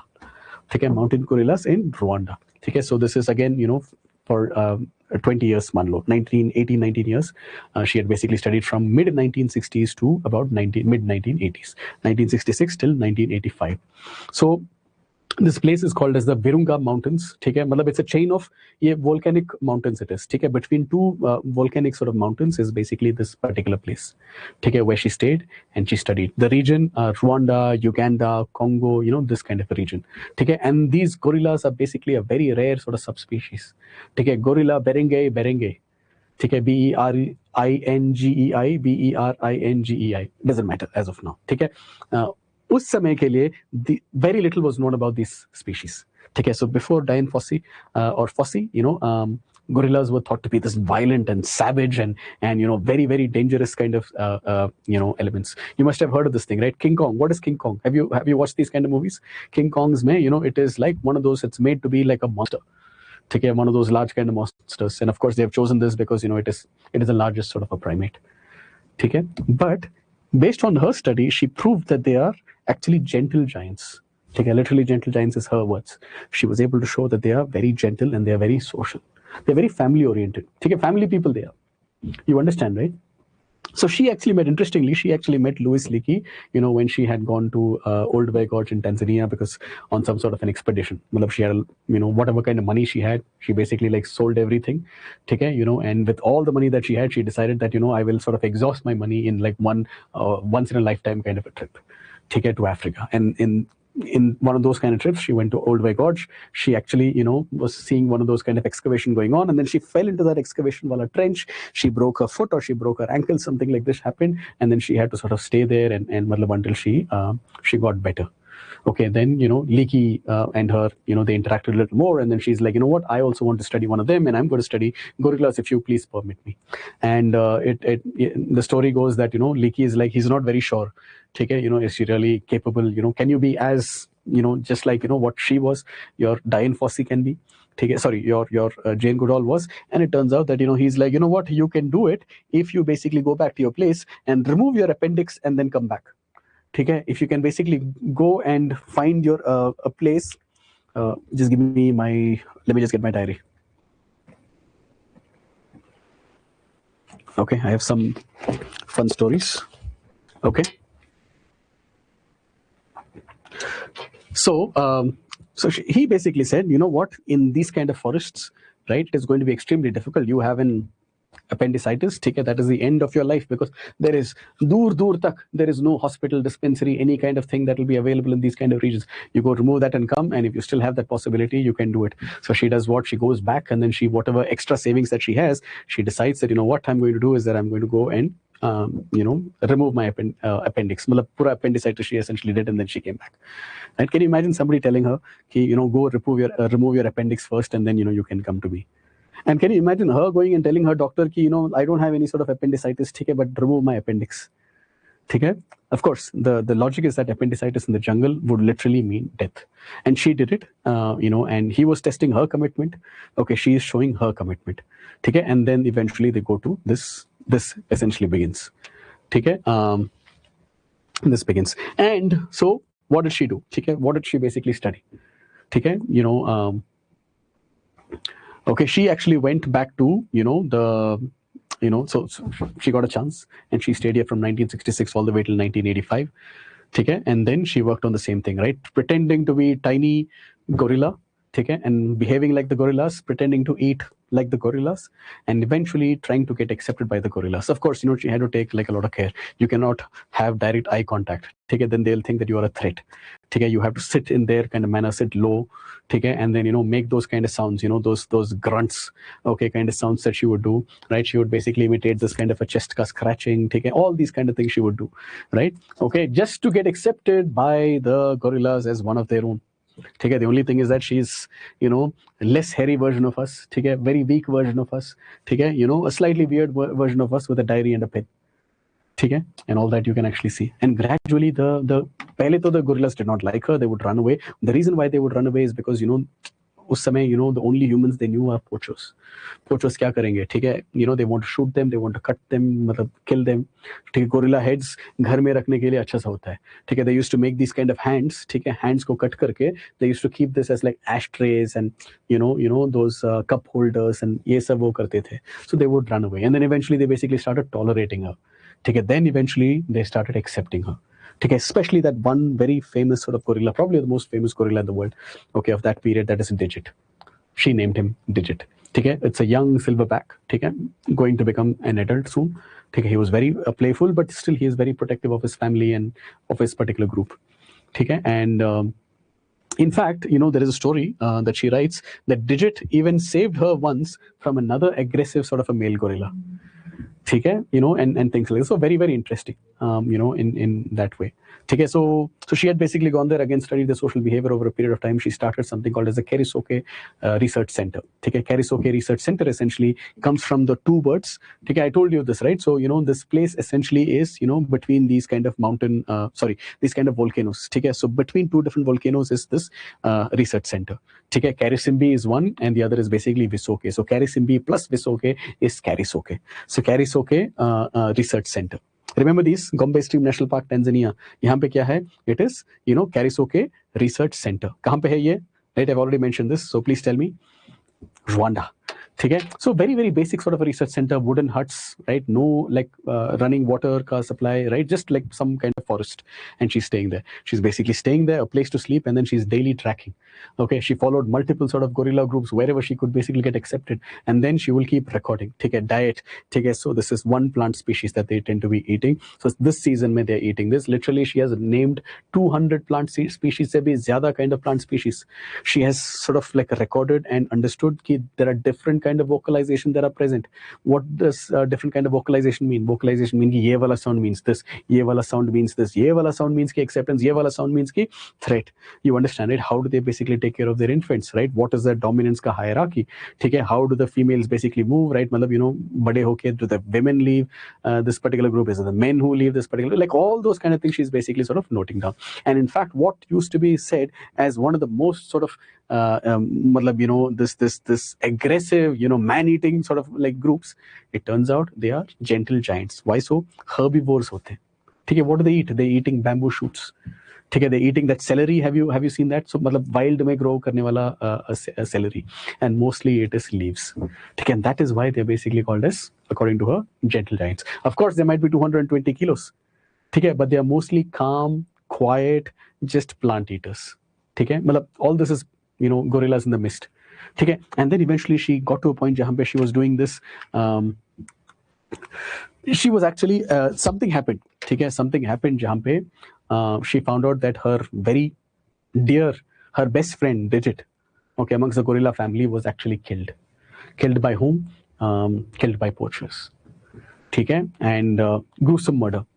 Decapitated, head is not found, right? And the hands, ठीक है, and the नीचे वाला, ठीक है, the feet are basically cut off. She was so मतलब affected by this thing that, you know, उसके बाद then she kind of changed. ठीक है, so by the time it was the late 1970s, a lot of poaching was going on. The numbers basically were dropping like anything. Literally, there were only 250 individuals left in the wild. Because poaching for trophies, right? And rich people from different parts of the world, they want their heads, they want their, मतलब, you know, कब कहीं और रखेंगे तो अच्छा नहीं है, ठीक है, उनको यही चाहिए. You understand this, right? So, and in fact, they wanted the young ones. ठीक है, and as I told you, they're very, very protective of their family. So मतलब, they will do anything, they will die, but they will not give away their young. They want the infant ka hand, they want the infant so that they can take them for zoos and train them, ठीक है, and things like this. And they don't want these gorillas because, you know, they want, you know, the people के लिए, you know, this is like cattle grazing के लिए हमें चाहिए and so on. They'll have these kind of traps and, you know, मतलब, you must have seen these kind of traps, right? What is it called? Snares and things like this. ठीक है, all those kind of things are there, and if they're caught, and when these guys come, it's not able to escape, they'll shoot it and then decapitate. So then she took a very completely different approach to conservation in comparison to Jane Goodall, meaning she went all crazy. ठीक है, she started having her own sort of guns and rifles. She would patrol the forest like she's like, you know, like the police there. You know, she had done a lot of work, like close to 1,000 different sort of traps को she had basically destroyed. Okay, if she finds any sort of cattle ना, वो confiscate करती थी cattle को. ठीक है, she will basically, if she finds any sort of a camp in her those Kerisoke and aspas, ठीक है, and she understands कि it is poachers, literally she will like set fire to the poacher ka camp, so you can imagine. ठीक है, and मतलब she would confront the illegal sort of hunters. She'll not be कि मतलब, you know, हमें we have to direct confrontation. She's not scared of anything. ठीक है, all she had is like, you know, I needed some purpose in life and now I found my purpose. Was she a controversial figure? Yes, she was a controversial sort of figure. In fact, she was so passionate ठीक है, that the locals used to basically call her a particular name. The name of this is, okay, yeah, so this is NYIRAMACHABELLI. ठीक है, so essentially this means ki it is a woman. I might have misspelled it a little bit. This is basically what I've written now, but the point is it means ki the woman who lives alone in the mountain, okay, to be scared of. ठीक है, a crazy woman who's basically living alone in the mountains. ठीक है, and that is her local sort of name. I think she even liked that name. It was intense, she was strict, she was harsh, and sometimes if she finds out that you're a poacher, she's very violent. Okay, and that is because she's fiercely protective of these species. And as I told you, the numbers basically dropped quite a bit. Okay, after digit and all of that, she was, and just to imagine, your favorite sort of digit, without the head and the hands, right? It must have affected to a great extent, right? So that completely devastated her. And she created the Digit Fund, and this is basically Digit, who was buried here from 1965 to 1977, so 12 years, right? You can see it, right? So she created the Digit Fund and Dian Fossey Gorilla Fund. It's an international sort of fund. These are all even operating in today's time period. Okay, इसी के पास, okay, she's also buried. Okay, she's also buried, right here. Okay, so इसी के आसपास she's actually buried in 1985, right? Dian Fossey was actually found, in her research center, ठीक है, and she was found to be murdered, not dead. She was found to be murdered, and it is like blunt force trauma. Somebody has basically beaten her to death, ठीक है, with something, and the case was not result. मतलब बहुत सारे controversial kind of stories are there कि मतलब allegations है ये, ठीक है. She was so difficult on her staff itself that the staff killed her. She was so difficult on the poachers that the poachers basically killed her. Okay, she basically sort of like uncovered some sort of some kind of smuggling and all of these kind of things that it could be the criminal network or maybe even the forest officers or whatever, right? So no conviction has basically happened, but many of these kind of stories are there. So she was basically buried at her favorite place, Karisoke, next to Digit, in this cemetery. So right, so in this particular cemetery, what you have a whole bunch of these gorillas, and then you have Dian Fossey. Imagine, you understand, right? So she has basically contributed to a great sort of extent. Okay. What does she do? In-depth gorilla studies for the very first time, how the gorillas live. They have these stable sort of family packs, okay? And it is led by a dominant sort of a silverback. Silverback is basically वहाँ पे gray hair, fur होते हैं at the back. ठीक है, very strong maternal sort of instinct, very strong paternal sort of instinct. ठीक है, she मतलब completely dismantled this entire myth कि there is this King Kong violence kind of thing. वो सब होता नहीं है. ठीक है, in terms of conservation activism, so we basically talked about this, right? So she was very much into this kind of conservation, right? That because when it goes down to 250 mountain gorillas, right? So she took it, so today from 250 mountain gorillas it has increased to 1,000. Even today it is 1,000. And Rwanda is the only country where their population is actually seen to be growing. Everywhere else it is basically decreasing. Okay, she is basically like shoes on the ground kind of strategy, okay, or boots on the ground strategy, okay, that we have to be there and do this. Trust building, habituation, right? Her method of allowing the gorillas to eventually start tolerating the humans when they used to be like very, very scared of her, right? It is because of her that now they are like, okay, not all humans are bad. Okay? And this became the foundation for more sort of scientific research. People going there, like aajkal to there is this ecotourism. Someday when you become a foreign service officer and you get to travel to these kind of places, you go to Rwanda. Okay, aspas agar aap posted ho to go to Rwanda, you'll be able to see these ecotourism. You can go on these kind of treks.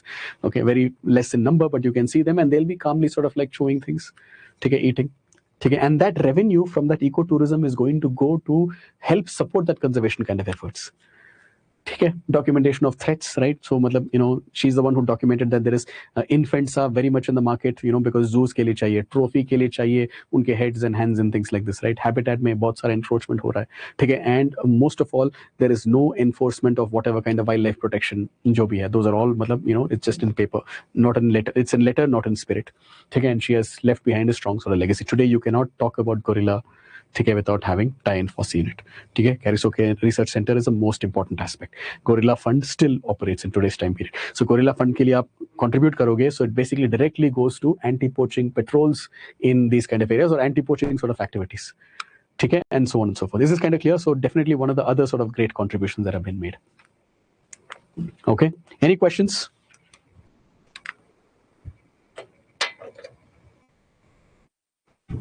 Sir, have you heard about Harambe gorilla that was shot dead in zoo? I have not heard of it. Is it the one jahan pe there is this one small infant who gets dropped to a particular place?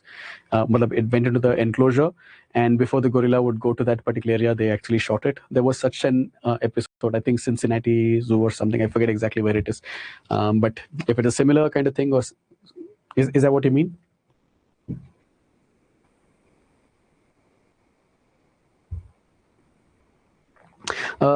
Did Goodall actually face any similar sort of issues like poaching or any other dangers to her life? The dangers to her life in the 1960s were the chimpanzees themselves. Poaching was there, but not to the kind of extent where like her life was. Her life was literally, she is like, I am going to sort of like fight anybody. In fact, like apparently she was like so harsh on her own sort of staff that one of the kind of allegation comes that it is her own sort of staff that who might have beaten to death. Can you imagine this, right? So that's the worst. We have one more sort of primatologist that we will cover a long time ago. Okay, so basically it is so those were like rehabilitation projects. There are these chimpanzee rehabilitation kind of centers, Congo mein. There are so many things about these, but anyway, there is a sanctuary that is actually run by JGI, which is Jane Goodall Institute, under her sort of leadership. So whenever you have an orphan, right, so they get rehabilitated at whatever, and trained, and then they are essentially sort of released into a not complete open sort of forest, but like a forest, but it is like there's an enclosure kind of thing, right? So they can live. It's like a sanctuary types, and it is that. And then eventually, it before leaving, it basically sort of climbed up, hugged Jane Goodall, and then turns and then leaves. That's the video, right? I think I have seen that. Around 10 years old video it is. See, that is not very chimp behavior. So because it has been rehabilitated by the humans, it picks up the human kind of behaviors as well. So hope you get that perspective also. Okay, and next is going to be your Dr. Birute Galdicus, right? So that is her, and you can see her, right? And she is known to be the orangutan guardians. So see, chimpanzees and gorillas, if you have seen the two topics or the two sort of primates that we have seen so far, the apes that we have seen so far, they are in Africa, different portions of your Africa. Western Africa, Eastern sort of Africa, Central Africa, yes, they have. But orangutans are actually, excuse me, they're actually in Asia. Okay, you just imagine, right? So this is her, again, another young primate. Imagine the thick rainforest of your Indonesia, Malaysia, right? These kind of regions. Actually, Indonesia is basically where she went. It tends to be hot. It tends to be humid.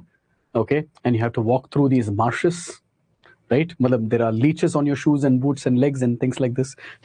Mosquitoes everywhere, right?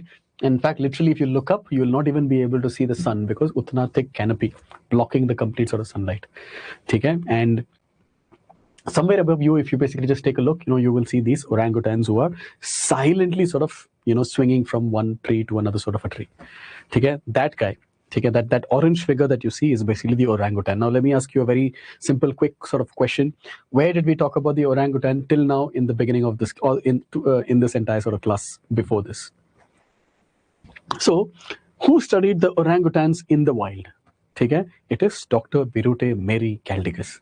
She's the third of Leakey's primates. And she is still alive. And she is still working. Imagine that. So Dr. Birute Galdicus, right? She is a very known primatologist who has worked conservationist effort mein, education kind of effort mein, so far as orangutans are concerned. And she started, I told you that she's still studying them. She started studying them in 1971. So 1960, 1965, 1966, and now 1971, right? And she is in Indonesia, Indonesian Borneo. And the name of the reserve, right, is going to be Tanjung Puting Reserve. Tanjung, Tanjung, Puting Reserve. Yeah, Tanjung Puting Reserve. Right, so this is the place where she was. In fact, tomorrow's quiz I might ask you, Gombe Stream National Park, Karisoke Research Center, right? And then you have your your Tanjung Puting. Okay, so before her, orangutans were least sort of understood great ape. Because the chimpanzees, they are in a group. the orangutans are very, very different. They tend to be solitary. Okay? The chimpanzees you can see on the ground. Okay? Orangutans tend to be high up in the canopy. You don't necessarily see them on the ground. They rarely come to the ground, only if they have to, right? And they are spread over these huge sort of forest areas. Okay? And Leakey understood, so I understand apes, I understand chimpanzees, I understand gorillas. So he had already placed Jane Goodall with chimpanzees, he had placed Dian Fossey and the gorillas, right? Now he basically needed somebody who is again very similar to them, but who can study orangutans. So he chose Birute Galticus. She was young, she was very determined. Again, she was as passionate about wildlife as the other two.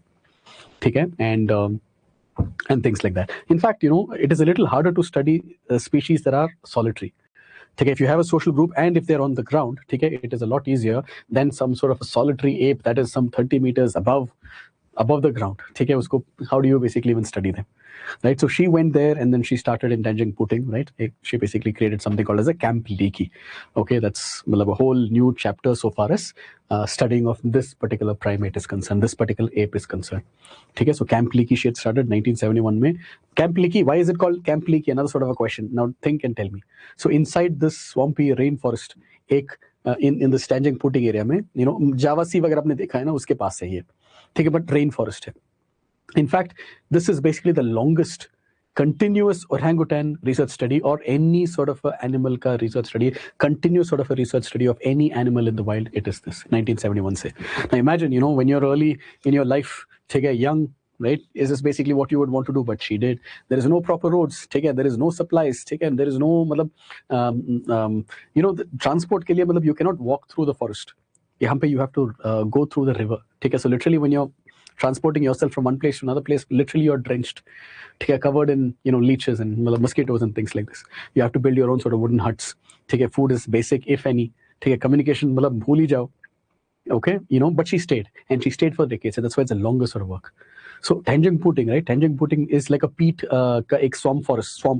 Okay, freshwater swamp forest type ka hai, us type ka. And different, see, the forest type also matters, right? So, in this particular kind of forest type, you will have certain kind of trees and certain kind of trees with certain kind of fruits, and that particular fruit is the food for this. So orangutan essentially are frugivores. So mostly they are, fruit eaters. Okay, and before she studied them, okay, again there was a lot of this misconception, like the gorillas are very aggressive, right? And chimpanzees don't use tools, right? Gorillas tend to be, the orangutans tend to be, the belief was that they tend to be very lazy. Okay, they are very inactive. Okay, and they're very antisocial because they are group mein nahi rehte. Right? And she proved every one of these things wrong. Why they're called lazy and inactive? Actually, if you see the orangutan, you will notice that the way they move itself is like almost in slow motion. You understand, na? So the way they basically go is like relatively slow. Okay, they, why rush? Okay, so they basically do things in a particular pace, kind of languid kind of a pace, patient. Okay, and then she essentially shows that they are not inactive, they are not lazy. In fact, she also shows that they are the most intelligent of all these apes, barring us. Okay, so orangutan behavioral sort of research, right? Of course, just like the others, right? She had to get accepted. She has to do this daily tracking, and then she realized that orangutans tend to be the most intelligent, highly intelligent, right? So tool usage, it's a lot here. Okay, and they also observe you like you observe them. Okay, and emotionally they're very complex. Okay, in fact, some really fun kind of things, if I can tell you, every single night when they want to sleep, they build a new bed for themselves. Bed as in like a new sort of nest would be an appropriate term. They basically build a new sort of a nest because, this is Malaysia, Indonesia. What is it? Every day is like, rains, right? So I'm going to rest now and it's going to be no rains. Okay, but by the time I'm in the middle of my sleep, it's going to be raining. So, it'll take those branches वगैरह लेके, it'll take those leaves that are supposed to have a much bigger sort of a surface area, ठीक है, पूरा roof वगैरह create करके, and then it sleeps. Okay, 30 meters above the ground. Can you imagine 30 meters above the ground, 15 to 30 meters above the ground? Inke bache are the ones who end up staying with their mothers for the longest sort of duration, 8 years minimum. They tend to be completely dependent on the mother. Okay, this is the longest childhood outside of humans. Hum bache kitne time? Okay, so you are still on your parents' dekhbhal, right? Why so? Because UPSC means ki your childhood is even longer. Okay, of course, I'm just kidding. Take care, but some of you are already, you have your own sort of kids as well. Take care, so that is, but you get the picture, right? What does this mean? Okay, it means that high dependency on the parents for a long duration. Take care, especially the mother. Okay, very slow sort of a reproduction. A female will give birth roughly only after the first child is complete. वो dependency जब निकल जाता है. So 8 years के लिए if it is dependent, the orangutan is not going to reproduce till about the 9th year after the first pregnancy or the first delivery. You understand? Na? This is kind of important because they are endangered species. Possibly, अगर आप देखोगे, maybe even critically endangered, or at least in that direction. Why are they so endangered? Mostly India has to import oil. ठीक है, that vegetable oil जो है वो palm oil है. Where are we growing these palm oil? The biggest suppliers of palm oil is Malaysia and Indonesia. If you go through the plain, ठीक है, you will understand कि वो thick rainforests have been removed in hectares and hectares, thousands of hectares where they are removed so that you can build these kind of palm plantations. Okay? But there is a lot of deforestation that has taken place. There is a lot of illegal logging that is taking place. Palm oil plantations all over the place, left, right, and center. Mining aa raha hai, forest fires aa rahe, right? And orangutans have basically lost their habitat to a great sort of extent. Palm oil, हमारे biscuits में, instant noodles में, आपके soap में, shampoo में, chocolate spread, hazelnut के spread, all those में, right? She has basically done a lot of work with regard to conservation.